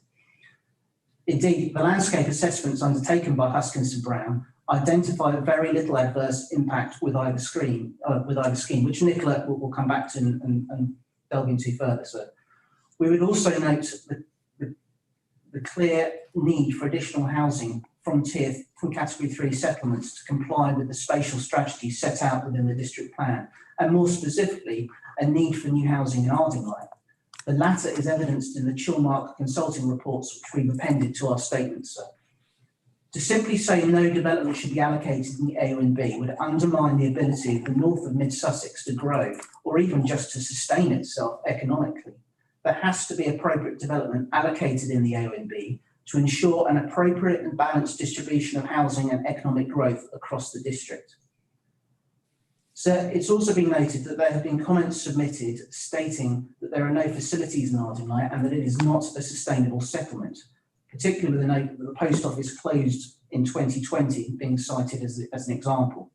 Market forces drive settlement facility provision. The provision of a greater number of dwellings enhances the opportunity for the continued presence of the existing provision and drives the possibility of the expansion of services. This extends to other elements, for example, ensuring the primary school retains a viable pupil role and remains part of the village. Ultimately, development will help to ensure the ongoing economic vitality of the village. Participants earlier in the proceedings have stated that there is little, if any, need for housing in Ardingly. An independent assessment of housing need and affordability has been conducted by Chilmark. This report has identified that Ardingly housing stock is narrowly focused and significantly dominated by larger detached and semi-detached housing, characterised by high levels of under-occupation and with sale and rental values demonstrating worsening housing affordability, a ratio now of over 13:1. As a result, this has driven a structural change in the population, with new forming households unable to easily find suitable accommodation in the village or to afford to purchase it. Given this, the need not only for housing but also affordable housing is clear. This allocation will provide a much needed influx of market and affordable housing to the settlement of Ardingly and reduce the likelihood that the settlement becomes the sole preserve of a wealthy and ageing population. It should also be noted that Ardingly College, a leading independent school, is located on the southern edge of the village. This is a significant source of local employment, with over 300 jobs sustained on that one site. With such a scale of employer on the doorstep, along with the employment opportunities on the showground itself, Ardingly is no ordinary category 3 settlement. There is an undersupply of housing being allocated across the category 3 settlements, and this allocation provides the opportunity to redress this balance with little additional impact. We have submitted landscape studies which assess the wider impact of both proposals, the 70 and the 100 unit schemes, and very similar conclusions are reached on both. As such, we have to question the rationale for artificially restricting the quantum of development achieved from this site when greater public benefits can be delivered from the larger scheme. So should you feel that the allocation constitutes major development, then not only must the community benefits of additional market and affordable housing provision be considered in an area that is increasingly unaffordable, but it must also be considered that the inspector of the district plan noted in his assessment that it may be appropriate for small-scale housing in the A and B. In noting this, the inspector stated that there was no evidence that meeting the housing requirement will necessitate major development in the A and B. So this was against the backdrop of a new plan, a new housing requirement, stepped trajectory, and all government tests being met. Since that snapshot in time, the evidence has continued to evolve. Mid-Sussex are already in a position where the housing delivery test is not being sufficiently met and have identified some slippage in housing delivery from strategic allocations. As such, a greater buffer in housing supply delivered via the site allocations DPD is an entirely justified approach. This site allocation was initially subject to a larger allocation of 100 dwellings before the development area was reduced and scaled back to 70 between the Regulation 18 and 19 consultations. The provision of the larger scheme would allow for delivery of wider community benefits, specifically the provision of a new purpose-built scout hut as required within the Ardingly Neighbourhood Plan under policy ARD 11. And this in turn will free up space for the expansion of the primary school site where the scout hut is currently located, and the expansion of the school is also supported by the Neighbourhood Plan policy ARD 10. And this opportunity is further reinforced by a letter provided by the headmaster of the primary school, which we've appended to our submissions. So The 100-unit scheme will also provide a new drop-off and parking area for the school, facilitating a reduction in school traffic along the High Street and to the existing school entrance off Holmans. Finally, there will be public open space provided at the western ends of the larger allocation for community use. These benefits can be delivered through the provision of the 100-unit scheme, but there is insufficient space within the reduced 70 units area for these to be provided. So overall, we believe that the evidence base has consistently demonstrated that this site is the most appropriate for development in the village, and that the larger 100-unit scheme will make the best use of the readily available land resource without wider detriment, whilst also delivering a number of community benefits. As such, we wholeheartedly support the site allocation, but request that very serious consideration is given to extending the wider allocation to accommodate the 100-unit scheme. And so just turning to the particular questions that you posed in your introduction, you asked about the range of percentage increases, which we quoted in our statements. That was taken from topic paper 1, I think in the pages that we quoted, produced by the council. The range in increase is as a result of whether you take purely the defined tight built-up area boundary, or actually the dwellings that are also part of the village but fall outside of that tight built-up area boundary. A specific example is properties along Street Lane and down Church Lane, which are outside the built-up area but fall within the conservation area of the wider village. So that's the reason for the range in terms of the increase in sizes. In terms of the points about A and B, I'm happy to pass to Nicola now to answer those in terms of where the site can be seen and her assessments, or we can come back to that, so whichever you prefer. Oh, I'm happy to hear Nicola's statements now, or views. Welcome, Nicola. Thank you, sir. You picked up 2 questions relating to the A and B. I'll start with your second, actually, which was what is the actual impact? To be fair, it's a very localised impact. There's limited, negligible impact on the wider A and B. The starting point really here is to look at what is there at the moment.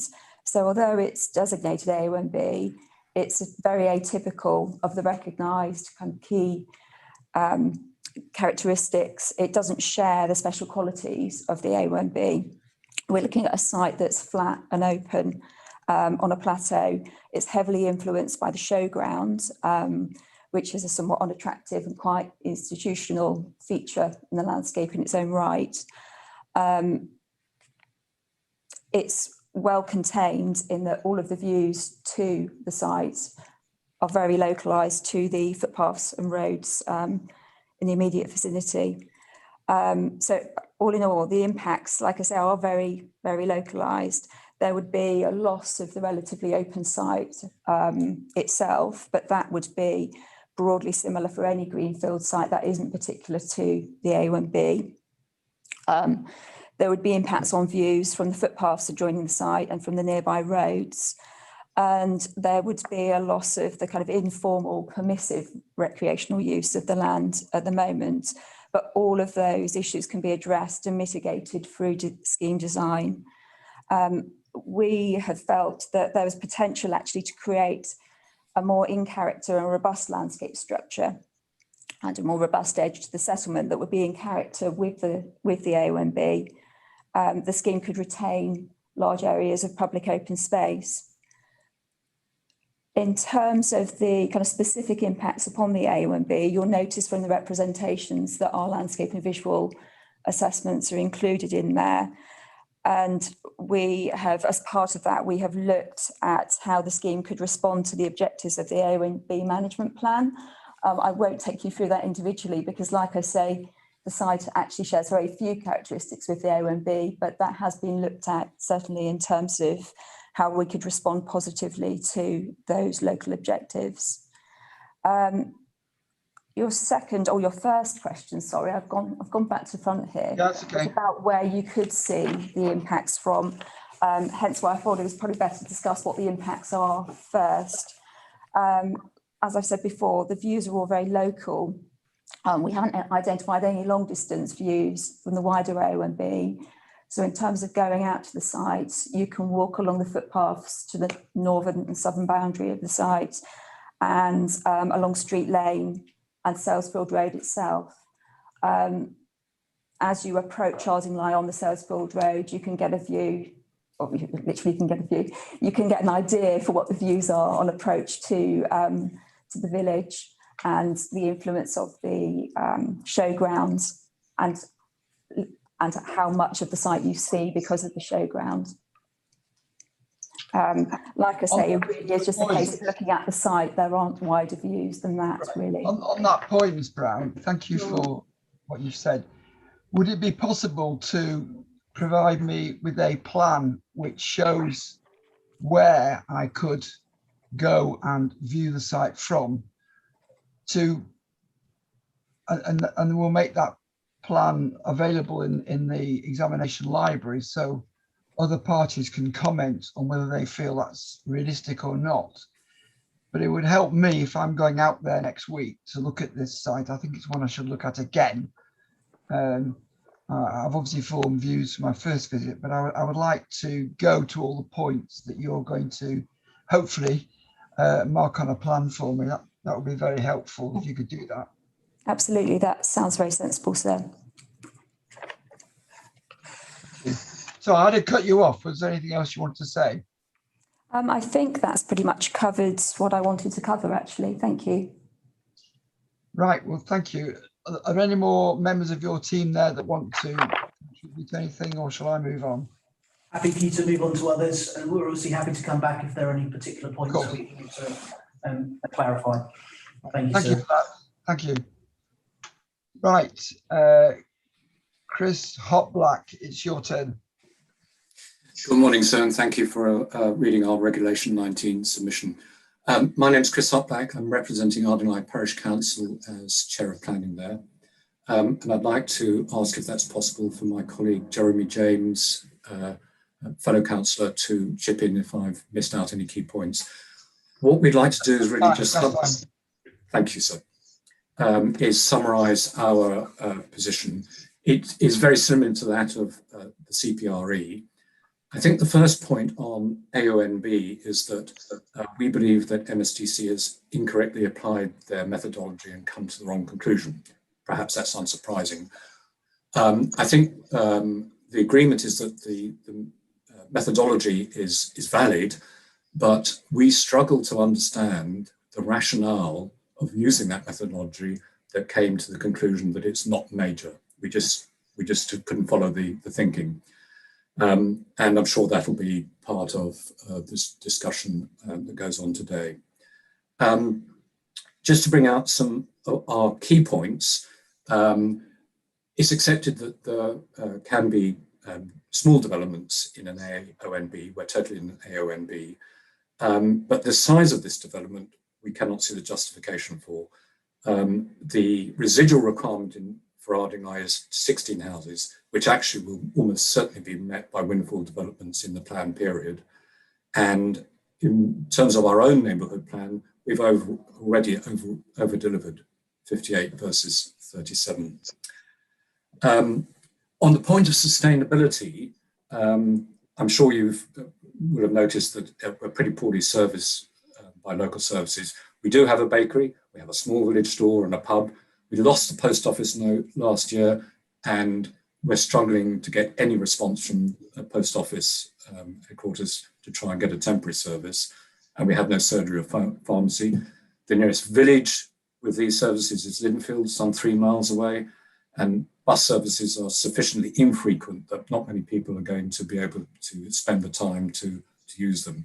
So combine that with the mainline station in Haywards Heath, most people are going to be using cars to drive around to supporting services, not very environmentally friendly. I'd just like to pick up on the point that Savills meant by saying that actually if you increase the number of houses here, you'd increase demand for services. We've thought through this as well. We cannot see that the post office is going to be reinstituted or that we're going to get a surgery or anything like that. With a foreseeable increase in housing, but that is just a matter of opinion. The last main point is the scale of the development. And just to put it in context, within the built-up area, and this is MSTC's numbers, there is a 15% increase in the number of dwellings and an 18% increase in the area of the built-up area being used by the development. So, you know, clearly we believe this is major in the normal sense of the word. Therefore, we believe the inclusion of SA25 in its current form makes the DPD not sound. If I could just pick up on a couple of other points that have come up so far this morning. Visibility of the site. We welcome a visit from yourself. You've probably seen it already. We've got our own perspectives on the visibility, so we'd be happy to contribute to viewpoints. I'd like to just point out that in our view, the neighbouring showground is effectively part of the character of the village, and it is an agricultural showground. Now, the buildings are pretty agricultural, but that is contributing to the rural nature of the village. To stick a large housing estate between us and the showground does nothing to improve the rural feel of the village. Also, there was a comment about the viability of the showground. They've obviously suffered from the COVID regulations. In principle, I think the whole village, but certainly the council, is supportive of having the showground there. It's a nice part of the character of the village. We do have to put up with traffic, and there are lots of minor irritations. What we can't do is second guess the viability of this development on their economic viability. I think that was all I specifically wanted to say. Can I ask my colleague Jeremy whether he wanted to say anything additional, sir? Yes, certainly. Jeremy James. Good morning, sir. Thank you very much. I think just to add to what Chris has said there, you know, when we look at paragraph 172 within the MPPF and the footnote 55, you know, we really do struggle to see how this development meets the needs of a major development within the AONB. There is no local need for the size of this development. I know that Savills have quoted some of the pricing within the village. We do not believe that this is an area that is unique to Ardingly, but is unique to the district as a whole. We, as Chris said, had 37 houses in our neighbourhood plan, and already we have delivered 58 of those houses within the plan period, and we only have that residual of 16. We do believe that there are alternative sites in the district that are not in the AONB that would fulfil the national need, and therefore we do need to look at this from a local perspective. Coming back to the viability of the showground, as Chris said, you know, it is not for us to second guess that, but their financial reports do show that they do have sufficient reserves as an ongoing business. They quote in their annual statements that they are a viable ongoing business for their charitable needs. They do hold around 2.6 million in assets, with roughly 1 million of those in investments. So I don't think that there is a real argument to say that this is required for those needs. On the visibility, and I again reiterate, Chris, that you know we very welcome a visit from yourselves. One of the areas that will be locked in by this development is the recreation ground, which is you know, from a village perspective, a great asset, a beautiful site that overlooks the green space that is there. That will be locked in by the development. And even though, as Nicola stated, you know, these views may be local, there is a large impact on the village by these, from the routeways coming in, from the conservation area of the village, and from the rest of the showground and looking into that site. It may be a flat site, but it is a beautiful open site with, you know, when the grass has not been cut at some points through the year, you do have you know, sort of beautiful meadow, and there is ancient or not ancient, but old hedge lines, etc. So I think for now that's probably what I wanted to add. Sir, thank you. From your point of view, you've heard what Savills have said about the limited opportunities to see into this site in terms of the wider AONB. What would be your response to that? I would say that from the wider AONB, that is correct. When you take into account that the rest of the showground is within the AONB and is an agricultural site, is an agricultural charity, I would say that that element of the AONB, there will be a large impact by putting an urban housing development between the showground, which is in the AONB, and the rest of the village, which is again in the AONB. Thank you very much for all your comments. I've got Andrew Black next. Mr. Black. Thank you, sir. As I understand it, the promoters of this site are objecting to the reduction in the site from 100 units previously to the 70 that's now being proposed.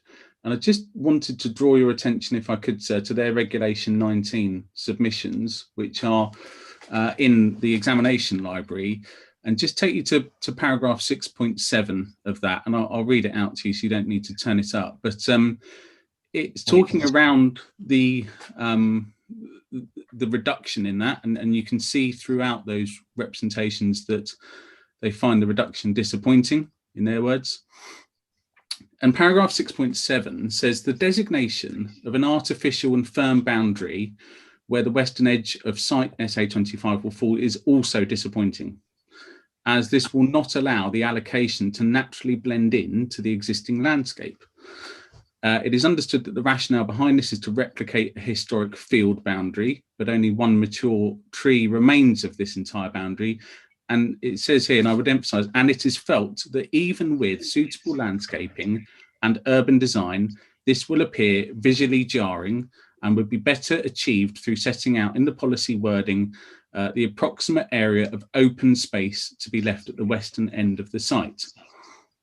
So I'll go on to the next paragraph, but it appears to me, sir, and maybe this is something that they can clarify, I'd welcome this, but in terms of that reduction to 70 units, are they saying then that there's more harm being created to the AONB than the 100 units? I think there's certainly something, sir, that you need to be satisfied on that. And then this point of the open space, the next paragraph in those reps, 6.8, says that the designation of the western end of the site as informal public open space is strongly objected to. In the event that the western end of the site is not part of the residential development, the landowners would like to continue to use this for showground activities, including overflow parking. And I think you need, sir, to satisfy yourself of how that's going to work, and to look then at the what they've provided in terms of the master plan document and the design document, and how that reads, and that area of open space and what the requirements are. I just think there appears to me, sir, a conflict between what you're being told on this, and I think that's something that needs to be scrutinised by you. Thank you. Stephen Surgener, welcome to our proceedings. I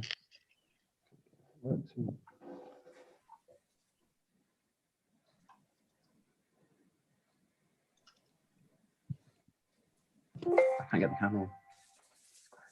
You were muted. Oh, looks like you've come through. I think I'm unmuted now, but I'm struggling to access my camera. Yeah, I There we can't go. see you. I'm coming now. I think I'm coming now. Yeah, you are. You're on. Right. Hello. Welcome to our proceedings. Thank you, sir. My name is Stephen Surgener, and I'm a resident of Ardingly. I don't know whether I fall into Mr. Dixon's analysis of aging and wealthy or not, but I did want to give a sort of personal perspective from an Ardingly resident perspective. Now, I did find Mr. Brown QC's framework quite a useful way to try to consider some of these issues and to address you. And also, I'm very conscious of the fact that I have made written submissions, as have many others, and you will have read those or will read those, and I don't want to be repetitive. But the first point I think I want to discuss is the meaning of the word major. And to my mind, applying any rational analysis of what that word must mean in the particular context of Ardingly, I cannot see any grounds how one can conclude that a 70 house development is not major. And I cannot see any rational analysis why there's any difference from 100, which the council accepts is major, down to 70, which is not major. You have heard the various statistics about the increase in the size of the village. As far as I'm concerned, either of those sets of figures demonstrate quite clearly that this is a major development. I also know just a little bit about Mr. Morici and his thoughts going on that was referenced by yourself and Mr. Brown. And in relation to what sort of pattern emerges from the cases and matters that you will have to consider in order to make your determination as to whether it is major. And as I understand it, in broad terms, if one is sort of thinking of developments over 30 properties, as a rule of thumb, that is major. And if under 30, then that might be considered not to be major. And I understand some councils as well, for example, Tunbridge Wells, they suggest that anything over 5% increase in a village setting would be considered major. But even if I go back just to the test of what is the ordinary meaning of the word major, it is significant. Let's think what the man in the Clapham Omnibus would think if we asked him this question. I can't see anyone saying that a development of this size is not major if they are actually truly representing a common sense interpretation of that word. I actually think Mr. Brown probably thinks that too, in the way that he outlined his framework. It's plainly very difficult to defend this as anything other than major. And I just simply note here that there are no exceptional circumstances identified by the council. And I would agree with that. There are none. However, it is at least possible that a right-minded person could disagree with me. It has occasionally happened with my wife. But let's think about what that means for a moment. And that gets us into, I believe, and I should say I'm not a planning lawyer, so I'm trying to steer my way through this. But that takes us to some comments made by Mr. Jonathan Gore, as I understand it, who has said that development in the AONB might certainly be something that's required. Obviously, I can't disagree with that. Inevitably, there will need to be some development within AONB. What I haven't heard quoted so far, I don't think, is how he says that should happen. And my understanding is he says that should be modest and small scale. So we now have three words which we're trying to interpret the meaning of, be it major, modest, small scale. So I think this is major. I don't think it can be considered modest in the context of the size of Ardingly, and it's certainly not small scale. It is a major development with no exceptional circumstances. Moving on a little bit to issues of sustainability. I'm not going to say very much. I think you're very well familiar with what's available in Ardingly and what's not. But all this is really going to do is generate probably something in the region of 140 cars needing to go to either East Grinstead, Linfield, Cookfield, or Haywards Heath in order to access normal services such as ATMs, doctor, pharmacy, dentist, and indeed secondary schools. I don't really have much more to say on sustainability than that. It's plainly not sustainable. Moving on slightly, I also have been confused myself in reading the various pieces of regulations and the various tests that seem to be applied in these circumstances. And we have focused so far from many of the contributors on the impact that this will have. And I do appreciate that comes in, I think, to the 172 analysis.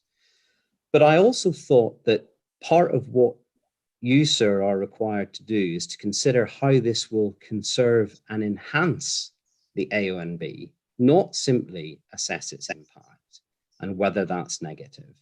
And I have heard no representations myself on how this conserves and enhances AONB. In my humble opinion, that's because it's impossible to make that argument. How could this possibly enhance or conserve the AONB? It does not. You have heard about the need of the village. We have the Ardingly neighbourhood plan. We have heard that it's been over-delivered. We actually have, even if you want to discard that, again, I find it interesting myself. I hear many representations that say we need to ignore the Ardingly plan because it's a little bit older than some other more recent work. Although, as I understand it, the Ardingly Parish Council were encouraged not to update their plan, as a matter of fact. But be that as it may, even on Mid Sussex's own figures, as I understand their submissions, they have identified a need of 22 houses, significantly below the 70 that we have here.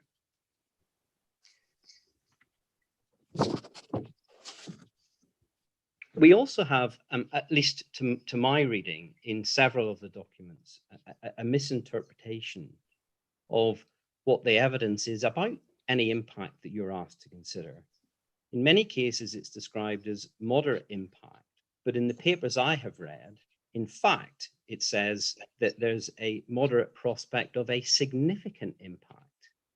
Now, I have to say, you might hear a tinge of Northern Irishness in my accent, so I'm not going to claim that English grammar and English understanding is necessarily my prime area of expertise, sir. But I would not describe that sentence as moderate impact. What that is saying is there's a moderate prospect of significant impact. And that is what the evidence supports. And it's all fine for everybody to say, well, that's just moderate impact. That is not correct.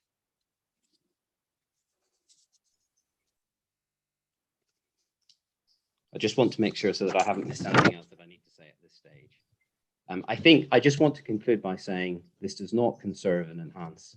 It's not needed. It's major. It's not modest.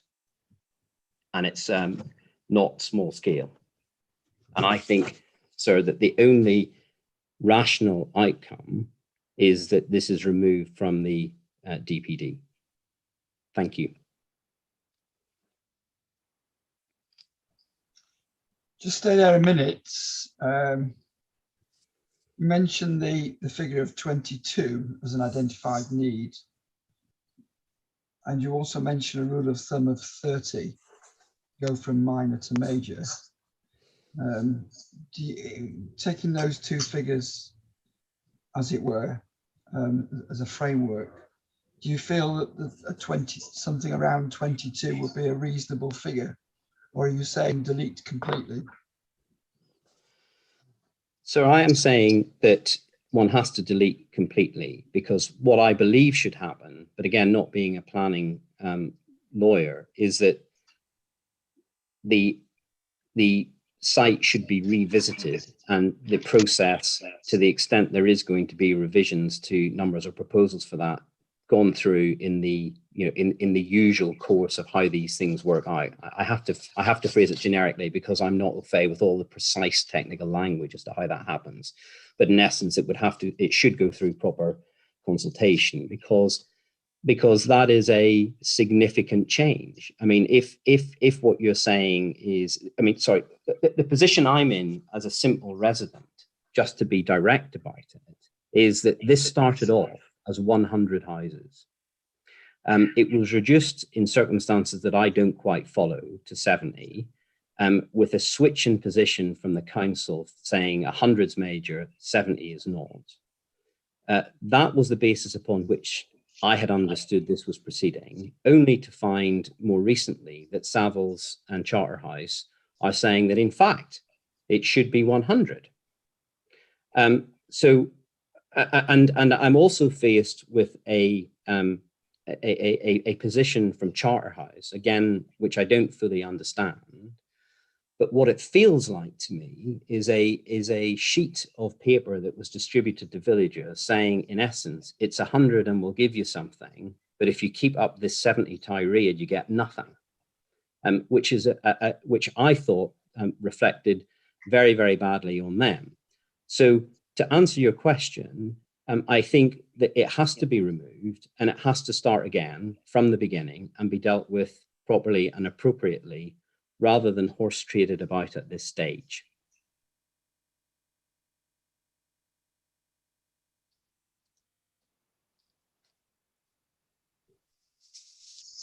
You know the procedure we go through, that at the end of these hearings, one of my next tasks is to prepare a list, or with the council, that we prepare a list of main modifications to the plan. So if the main modification came out with a different figure to the one that's being proposed at the moment, would you say that was horse trading, or would you say that was an opportunity to give people the chance to have a further contribution? And if so, would that be meaningful?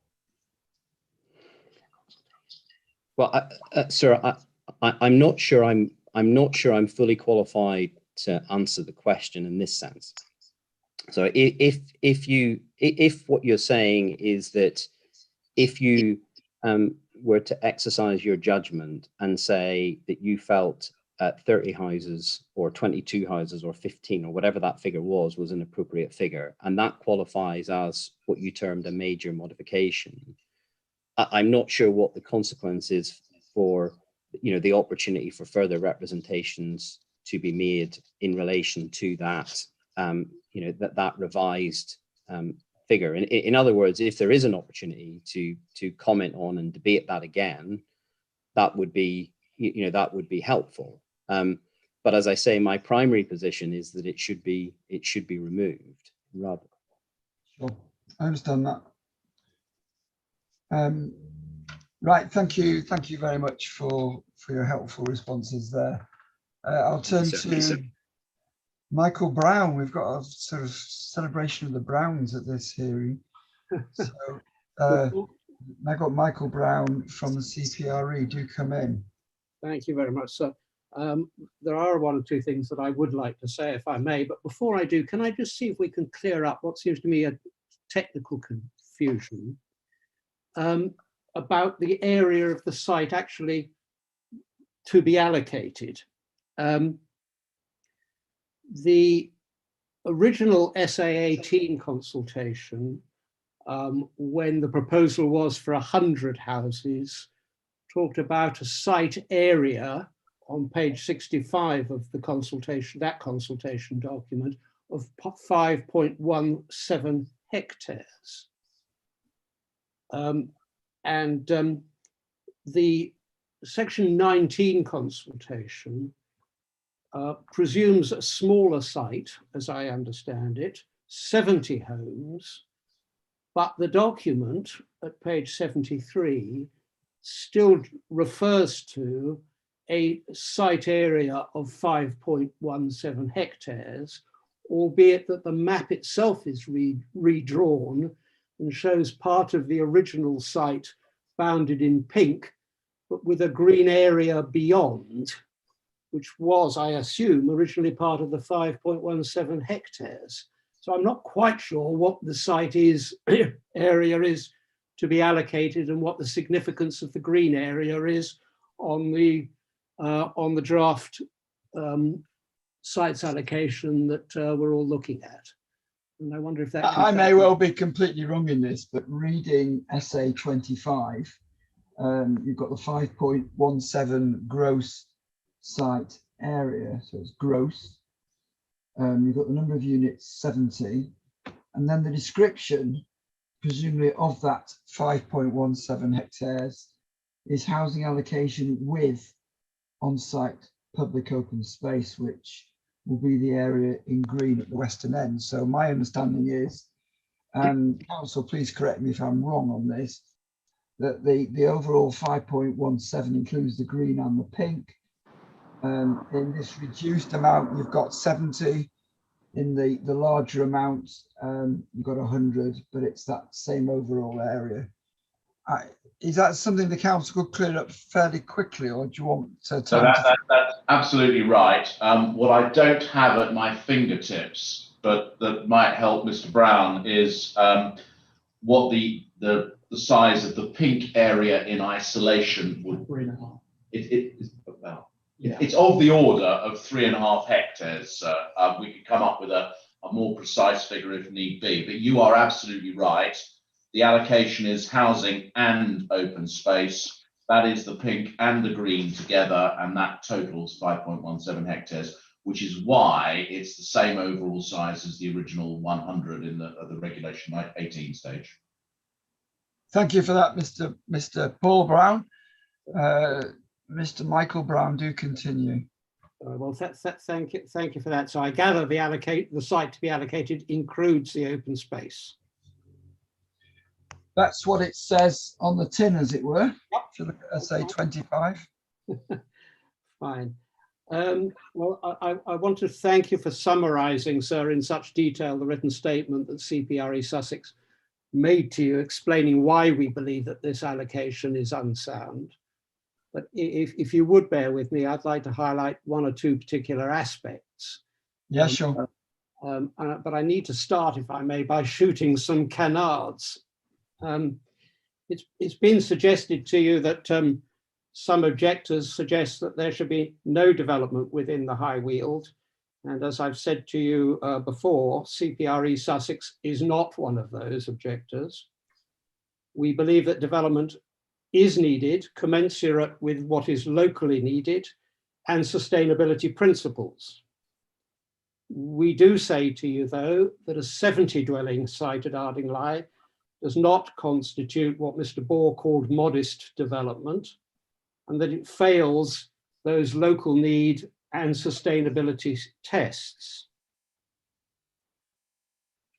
It's been said to you that only 181 homes will be built in mid-Sussex in this little bit of the High Weald if the sites allocation DPD gets approved, as is, and 70 of them, or if Charterhouse gets its way, 100 of them, would be in Ardingly. but that ignores the nearly 1,400 home development commitments already made by Mid Sussex District Council within the High Weald ANOB and the huge development pressure faced throughout the High Weald. The cumulative impact of all this development presents a real challenge to Parliament's public interest protective purpose in designating the High Weald ANOB and the highest status of protection from development that the NPPF claims to afford it. And this bears heavily on the point that I'll be coming back to, that the High Weald and Ardingly is simply not the right strategic place to locate a lot of housing that's surplus to local needs. The next canard I'd like to take a pop at is the statement that development on the showground will only have a modest impact on the ANOB. Indeed, the sustainability appraisal seems to have used that as its starting point. But that is not what the full appraisal concludes. If I can refer you to topic paper TP1, where the full appraisal is set out both at regulation 18 and regulation 19 stage. There's 12 pages of analysis of this site, both of which reach the same conclusion on both occasions, that, as I quote from the conclusion on page 49, and I quote, "It is considered that the potential for a significant adverse impact on the ANOB purposes is moderate." Identical wording was used on page 42 for the conclusion at regulation 18 stage, when 100 houses were being considered. You can choose your adjective. You may say that the risk of significant harm is moderate, or that there's some risk, or a real risk of significant harm. Whichever way you look at it, though, and whichever way you express it, there is a risk of significant harm identified in the council's own analysis of the impact. And that triggers the precautionary principle, and it simply cannot be correctly summarized and characterized as modest impact. So the sustainability appraisal has been progressed on a false premise. And as I'll come back to, so has the council's consideration as to whether a 70 home development here would involve major development, where the significance of impact is a core consideration in footnote 55. In any event, the District Plan Policy DP 16 sets the minimum acceptable standard, not by reference to the degree of harm that would be caused to the High Weald, but by reference to the requirement that the development positively conserves and enhances it.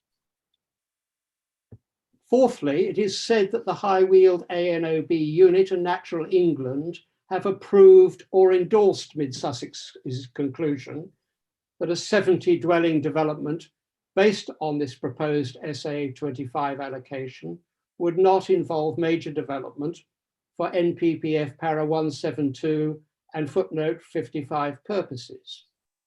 But that is, again, not correct. The ANOB unit has endorsed the methodology explained in TP1, but they have not taken a position, as I understand it, on the way that Mid Sussex has applied that methodology, in this case, to SA25. The conclusion that SA25 does not involve major development is Mid Sussex's view alone. I do appreciate that the judgment involved in deciding whether or not this is a major development is a discretionary one, requiring the 4 factors set out in footnote 55 to be balanced. But it seems to me that Mid Sussex's conclusion in this instance is irrational, and it is inconsistent with other decisions on the same major development assessment issue that it has taken in other cases. As I have pointed out in my written submission, the courts have said that consistency in planning decisions is legally required. Whilst it isn't, of course, merely a question of numbers, it is the fact that Mid Sussex has treated the High Weald rural development proposals as small, in a smaller developments as 22 homes, all affordable in that case, as involving major development. And they have treated other instances where the growth in the village is no bigger than is proposed here, also as major development.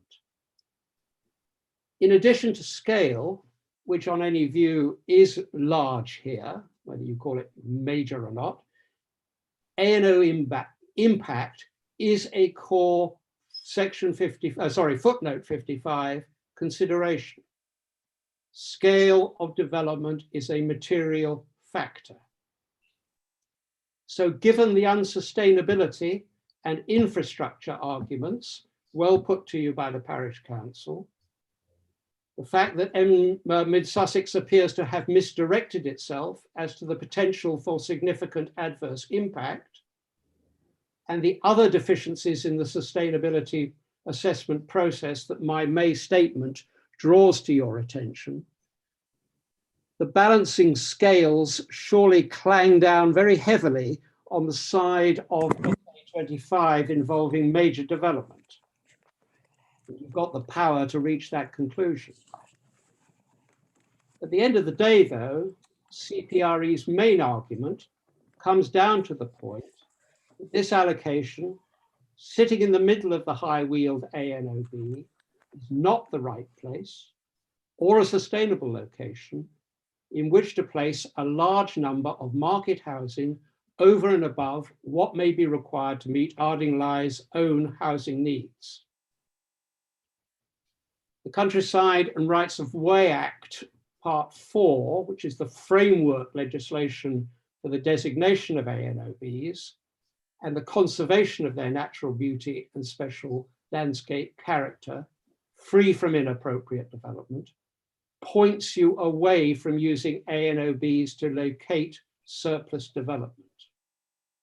And it's important to, it seems to me, to appreciate that the whole of the High Weald has been designated as a special area, and it's not just the pretty bits. So whilst impact of local landscape may be relevant, you do have to look on this on a whole landscape character area, and bearing in mind that the whole of the High Weald bears the same right of protection from inappropriate development. Not only do we look at the 2000 Crow Act, but we take the issue of the NPPF, which requires all development to be sustainably located. And the famous Para 172 promises ANOBs the highest status of planning protection and requires any development to be limited in scale and extent. Even in the exceptional circumstances where major development may be permissible, it said it should not be allowed where there is scope for development to be located outside an ANOB or met in some other way. Here you have heard from numerous developers offering sustainable sites outside the High Weald that in our view should be considered ahead of Ardingly for development. Added to which, you have the weight of the conclusions of Mr. Bohr, your colleague, who concluded that only modest development, and I think that was his words, would be needed within the High Weald to enable the council to fulfill its district plan housing pledge, that there were sufficient alternative sites available outside. It is our submission that Mid Sussex has failed in its sustainability appraisal, not only to understand the conclusion that there is a risk of significant harm to the High Weald if this site were developed for 70 or 100 houses, but as our written submission explains in more detail, that their evaluation process fails to give the required great weight to avoiding the identified potential harm by rejecting the site for allocation of housing that exceeds identified local need. They have also taken insufficient account of the pressure on the High Weald from the overall disturbingly high level of development to which the area is being submitted, not least within Mid Sussex, to a degree that we submit is incompatible with the special protective purposes for which it was designated by Parliament. But this is not a question of what we would have preferred Mid Sussex to do or not to do in their sites allocation DPD. Our points, if they are valid, as we believe they are, go to the heart of the legal soundness and sustainability of this proposed SA25 allocation policy, which, as we said in our written submission last month, is not justified by the evidence and does not accord with either national or district plan policy. We ask you to recommend that this proposed allocation policy as it stands be withdrawn. So thank you for hearing me out.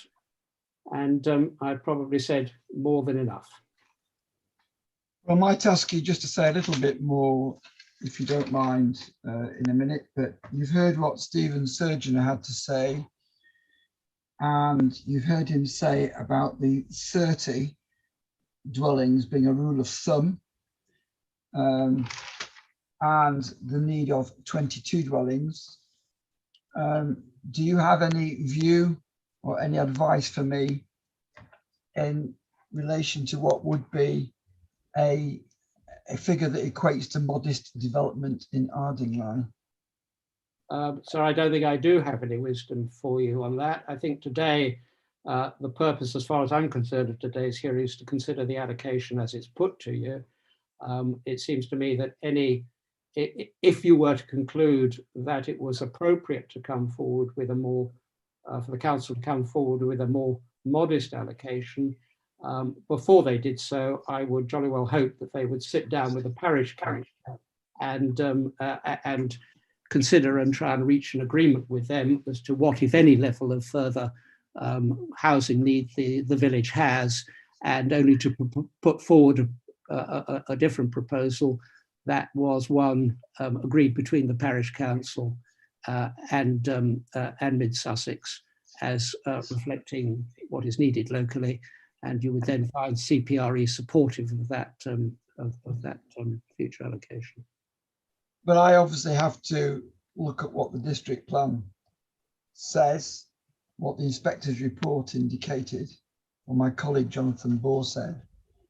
And as you quite rightly say, he refers to the concept of modest development. And that's something I've got to grapple with. What is modest development? You've given me a number of indicators which are very helpful. But at some stage I've got to consider whether I up the figure to 100, I delete the figure completely, or I come to something in relation to what is deemed modest in relation to the requirements. And I've already heard evidence from other parties who've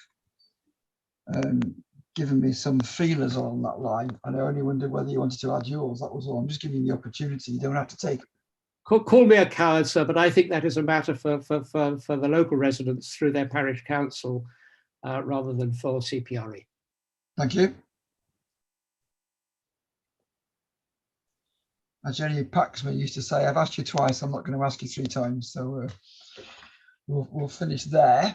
But thank you for your contributions anyway. And I'm going to bring in Claire Tester now. So welcome to our proceedings, Ms. Tester. And I'm very interested to hear what you have to say. Clearly, somebody that's intimately involved with this AONB.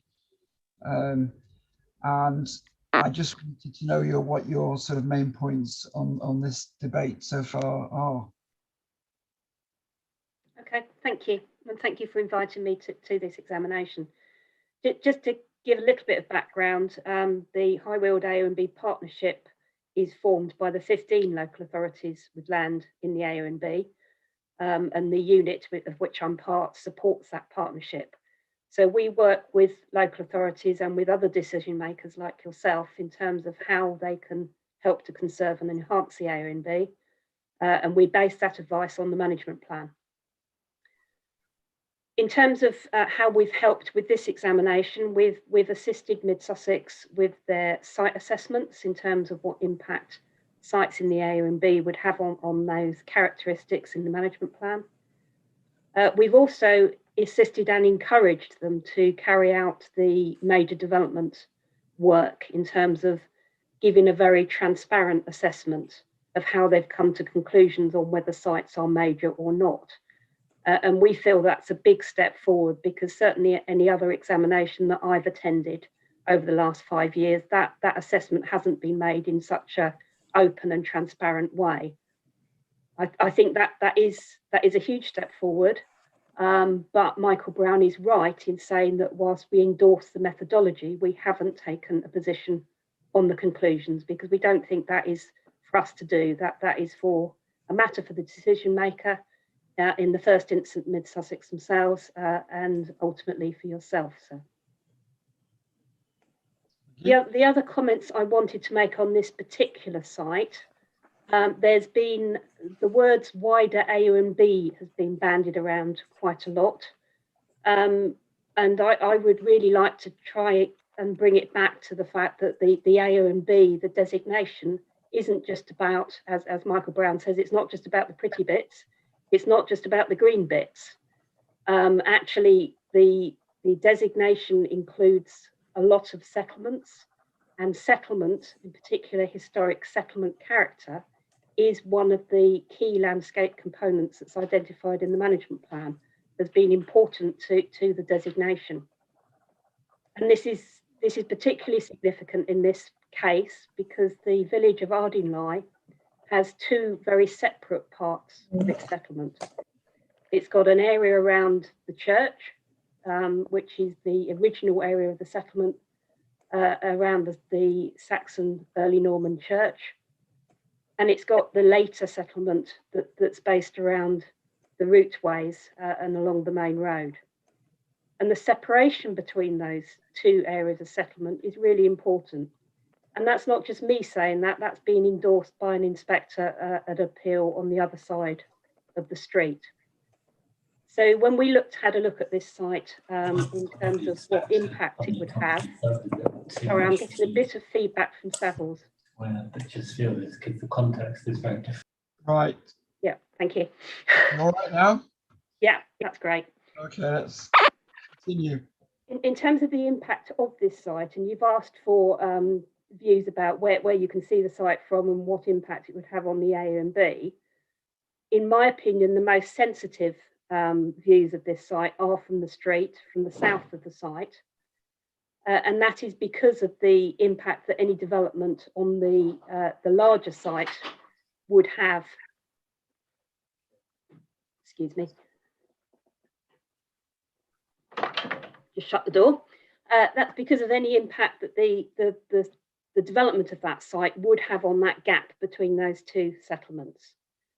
I took the view with the 100 proposal in the Reg 18 plan that would be a detrimental impact on that settlement pattern, on that historic settlement pattern. And that was one of the reasons why the allocation was shrunk to the eastern part of the field, away from that gap. The other improvement from my perspective was the fact that it gave an opportunity to reinstate a historic field boundary, and the reinstatement of historic landscape features is an important objective of the management plan. I'm going to pause there really to see whether you've got any questions for me. So when we get this map from Savills of places for me to look at, Would you be able to put on the plan what you've just said to me about the most sensitive views? Yes, yes, of course. You could do that. So just bear with me a minute.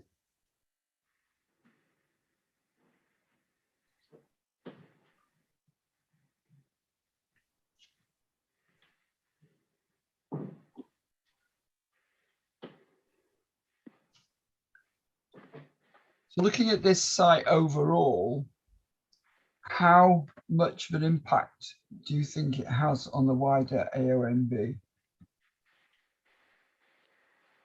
I don't like the term wider AONB, sir. I'm sorry, but I apologise. I am going to keep challenging it, because the whole area is AONB. The site itself is AONB, and the land to the south of the village is AONB.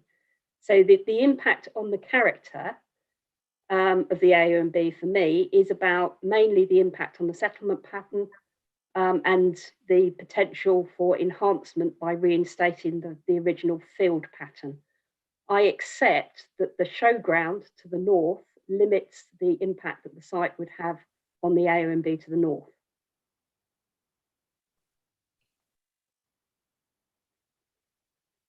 Just bear with me.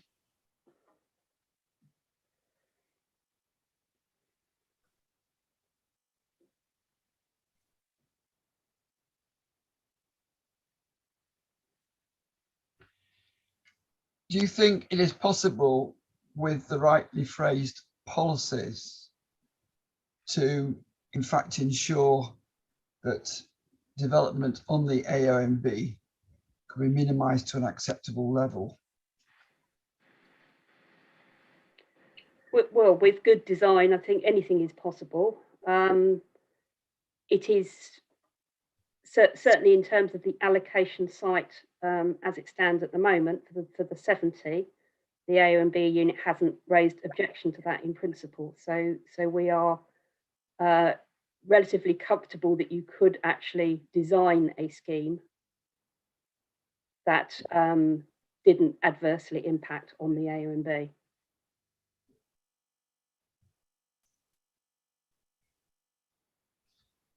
That's very helpful. So thank you for your comments. I wasn't trying to rigorously cross-examine you, which I'm sure you're used to anyway. But thank you for that. I'm going to bring in the other people who are now have their hands raised. So I'll bring in Jeremy James next, please. Thank you, sir. What would you like to say? One point that I just wanted to raise, the 22 residual houses that Stephen Surgeon had mentioned. The latest from the Reg 19 sustainability appraisal leaves the residual minimum requirement at 16 houses now.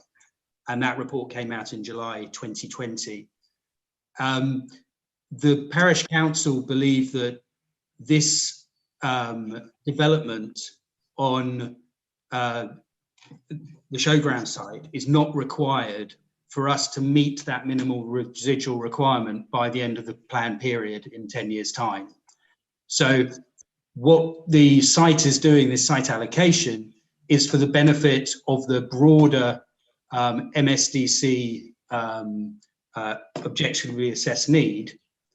And our assertion is that as a village and a parish, we are taking a substantial burden without actually getting the benefits from a development of that nature. And that goes back to the sustainability. It also goes to the nature of the village with the high street.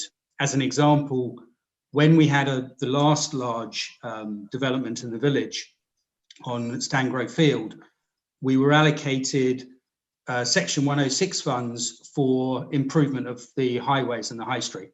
However, we have been unable to actually spend any of that Section 106 due to the nature, or not any of it, but the majority of it, due to the nature of the high street and what can be done to mitigate or improve the high street and the highways around the sites. Okay, thank you. That's your comment? Yeah. Okay, in which case I'll move on to Stephen Surgener. Do take the floor.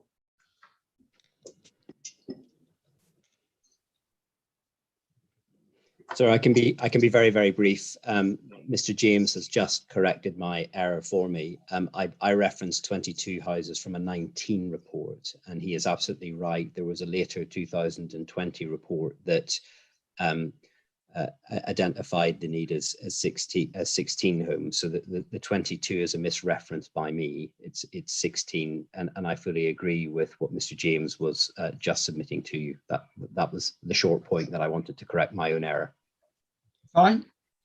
Always happy to receive those. Right, let's just, before I bring in the council to sort of sweep up on this, if that's the right expression, I invite anybody else who wishes to say something to say it now, and then I'll invite the council to respond. So do I have any more takers at this stage?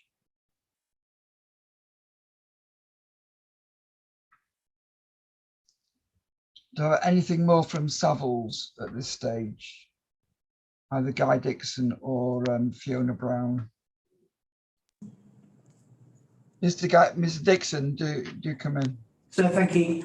Just on the, I wanted to just come in on the housing need figures for the village, which have been isolated. I mean, we've obviously provided an independent report assessing the actual housing need, which demonstrates a figure of 186 units required for the village. But I think what's slightly being lost sight of here is district plan allocates houses across category 3 settlements collectively, and there is an undersupply across that category tier of 133 dwellings. So this site is looking to help recoup effectively the unavailability of sites across the other category 3 settlements in parts, not in whole. And I think focusing in purely on the village and the residual need identified in the district plan when it was adopted isn't correct. So I just wanted to make that point in terms of housing need. I mean, we're happy to come back on any other particular points that you have. There's been a lot raised. I mean, clearly there is a fundamental difference in opinion, as you might expect. But if there are any particular aspects that we can help you on, sir, very happy to, if you wanted to flag those. There is one point actually, and thank you for offering. And it was a point Claire Tester made about the structure of the settlements and the fact you've got, or Ms. Tester has put to me, that there are two distinct parts of the village, and settlement is one of the identifying characteristics of AONB. And the way one looks at it, and that's important here in this village. How would you advise me on the impact of your proposal on the settlement structure of the village? So if I could ask Nicola Brown as our landscape expert to respond to that, I think she's best placed, if you're happy with that, sir. That's fine, yeah. So I'm going to draw attention actually to the landscape and visual appraisal that accompanied our representations. I don't expect you necessarily to get hold of it now, but at Appendix 3 of the landscape and visual appraisal, there is an assessment carried out of the proposed development against the objectives set out in the High Weald AONB management plan. Now that includes looking at settlements. So there are 3 objectives that we address there in terms of how the development could conserve and enhance the important characteristics of the settlement. There's specific mention in there about how the scheme could respect the historic settlement pattern that's identified by the High Weald AONB unit in terms of the separation between the Saxon settlement and the medieval trading centre, along with lots of other information about mitigation and opportunities for enhancement.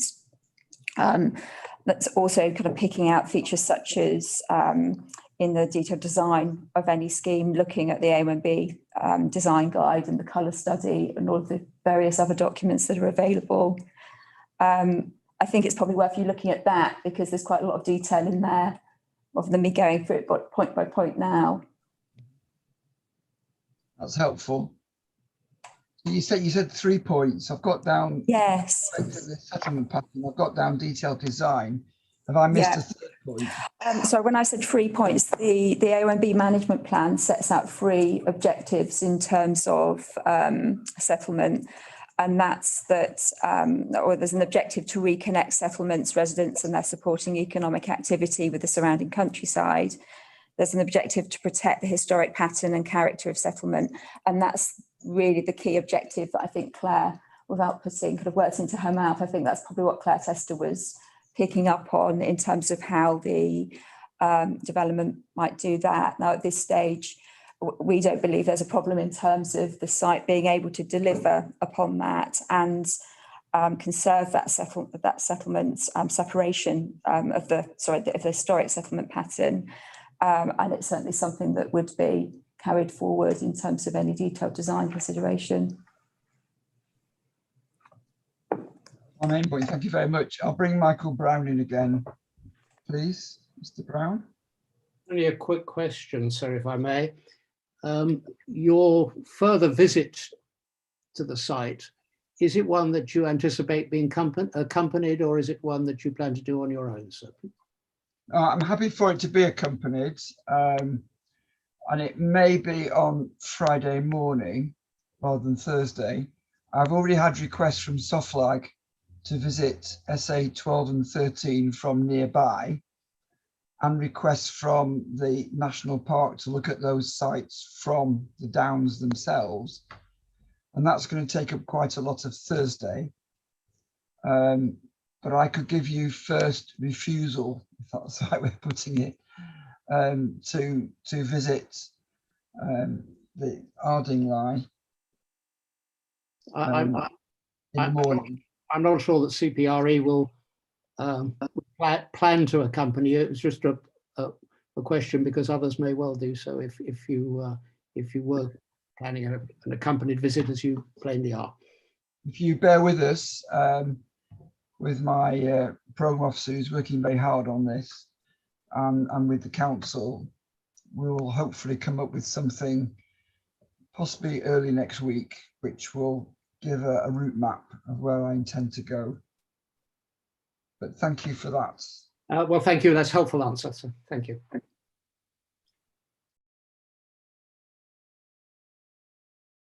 I'm just hoping that, Charlotte, I've not embarrassed you in any way by saying that.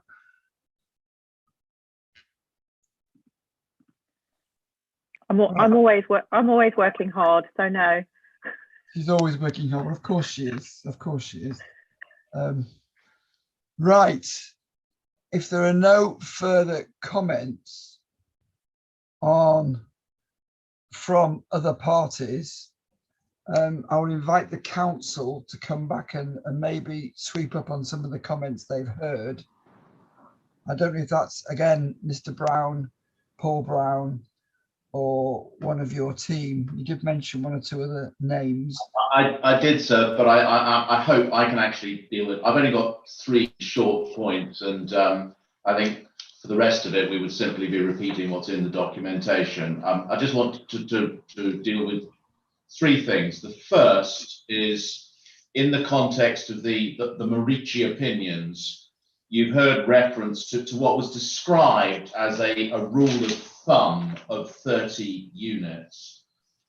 So I think it's very important when you're looking at the Morici opinions to be careful about what are, as it were, points of principle and what are not. The key points of principle that you derive from the Morici opinions, the ones that have been supported and endorsed in the case law, are those that you will find summarized at paragraph 2.4 of TP1. Those are the generally applicable principles. And so it is, I say, inherent in all of those that it isn't actually logically possible to say there is a magic number at which you cross the line between not major and major. In all circumstances, it will be a matter of judgment.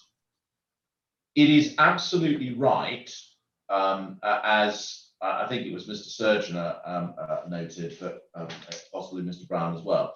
If one looks at the Morici opinions, if one actually goes into them rather than the case law which discusses them, James Morici does go on and look at a number of different decisions, both by local authorities and, more importantly, at appeal level, just by way of giving some sort of sense check on, where things have got to in the light of the decisions that are there at the time. And the point that he makes is that if you're looking at up to 30 units, it's not difficult to find a number of decisions which say that's not major development. But so it's equally the case that just because something is less than 30, it doesn't mean it isn't major development. I mean, there has been much smaller sites that have been found to be major. And similarly, it is also the case that there are significantly larger proposals that have been found to be not major. Necessarily, as one moves out from the average position, those become fewer and perhaps harder to find. But that's inevitable when what you're looking at is a spectrum. And so you will recall last week, reference was made to the Slugham neighbourhood plan in relation to the site at Handcross, where one of your colleagues concluded that up to 65 dwellings would not be major development in the AONB. Now, between 65 and 70, 70 is still a little greater, but 65 is clearly a long way above the 30 figure that is mentioned in the Morici opinions. And so the point is, this is not a hard and fast principle. It is always a matter of judgment.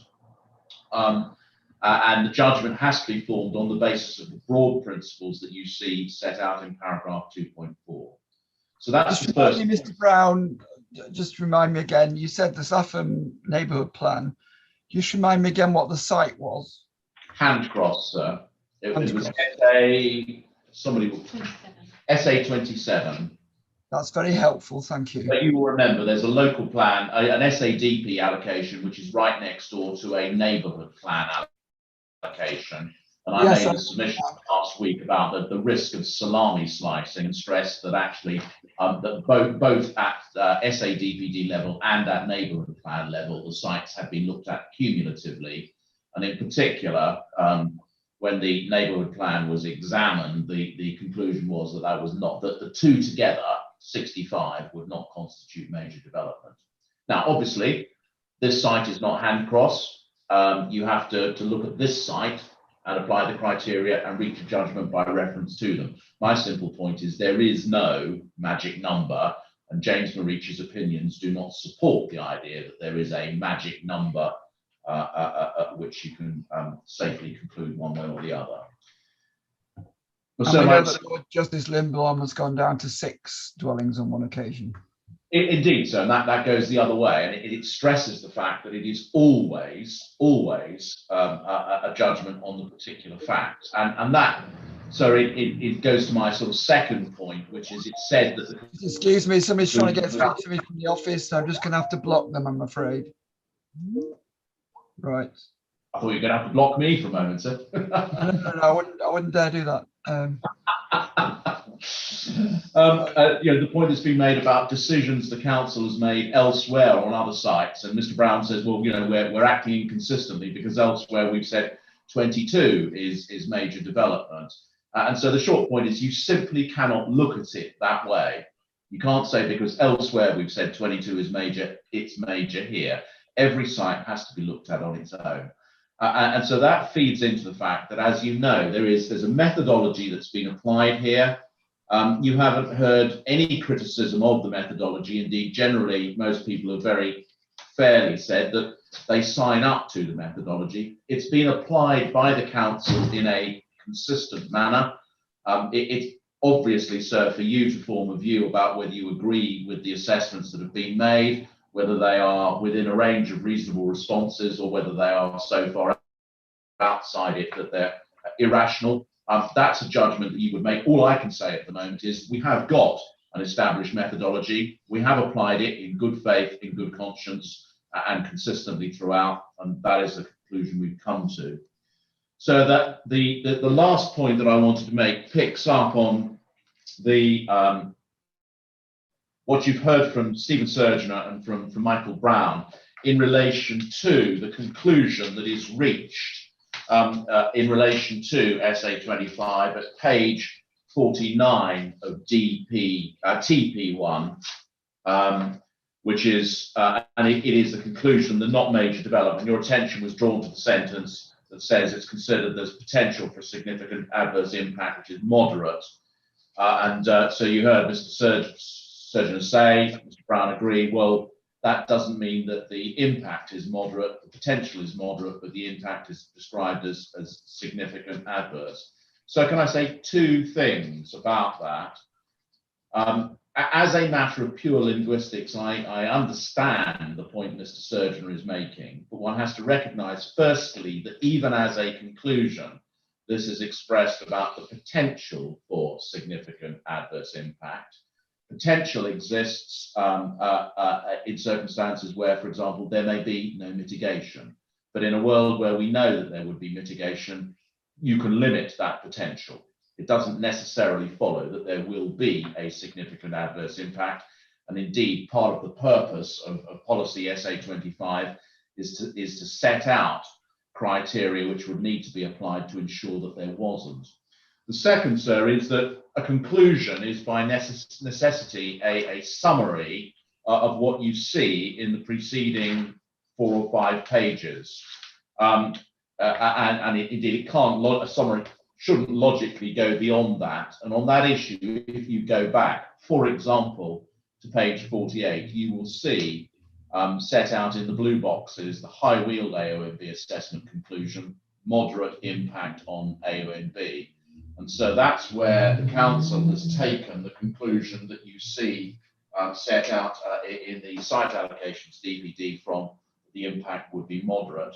And so that is entirely consistent with what you've heard from the AONB unit themselves today in relation to the way that they've looked at this and indeed the extent to which with mitigation the impact could be reduced still further. I think so, that's everything. Unless you've got any questions, that's all I need to say at this stage. I think one thing that's kind of in the back of my mind, and a number of people have skirted around it, is this accusation, if that's not too strong a word, that the council have artificially cut the figure down to 70 and then said it's not a major development anymore. I don't know if you can help me or your team, Mr. Brown, in just explaining once again to, if we're in the Ashdown Forest area, you can accuse me of being a bear of little brain. But but if you can try to explain to me again this, the rationale going from 100 to 70 from major to minor. Is there anybody in the council's team who can have a go at doing that for me? I'll pass you over to Mr. Marsh in a moment, sir, if I can. Can I just simply say, by way of sort of starting point, it's always going to be difficult to say exactly where you draw a line, but the decision, is it major or is it not major, ultimately is binary. And there must, if we'd taken it down to 50, we could still be having exactly the same discussion. If we'd taken it down to 30, we could be having exactly the same discussion. But we do know that somewhere between 100 and 0, there is a line. But I'll pass over to Mr. Marsh to see if he's got anything more to say about that, sir. Thank you, sir. I think we go back to what Claire Tester brought up earlier on, actually, about the position of the historic field boundary, which forms the western edge of the site, and that the western edge of the site, which is now in the open space, is the most sensitive, and for that reason, it's where that line is drawn takes you to a position of the site being in the least sensitive position in the AONB, which would be the difference between the impact on the two historic parts of the AONB, as Claire Tester mentioned earlier on, which would be, we feel, the tipping point, as it were, between major and not. And as a consequence of that, and a consequence of cutting the site down in its size, that's a reduction in the yield from 100 to 70. That's very helpful. Could any of that go on this map I'm asking Savills for? If you could mark that in any way geographically, that would help me. Yeah, we can do. I mean, obviously the map that accompanies SA25, the western boundary of the site forms that historic field pattern. And you'll be able to see the oak tree that I think it's now the single oak tree, but it is the oak tree that was originally part of that hedge boundary that is still there. So.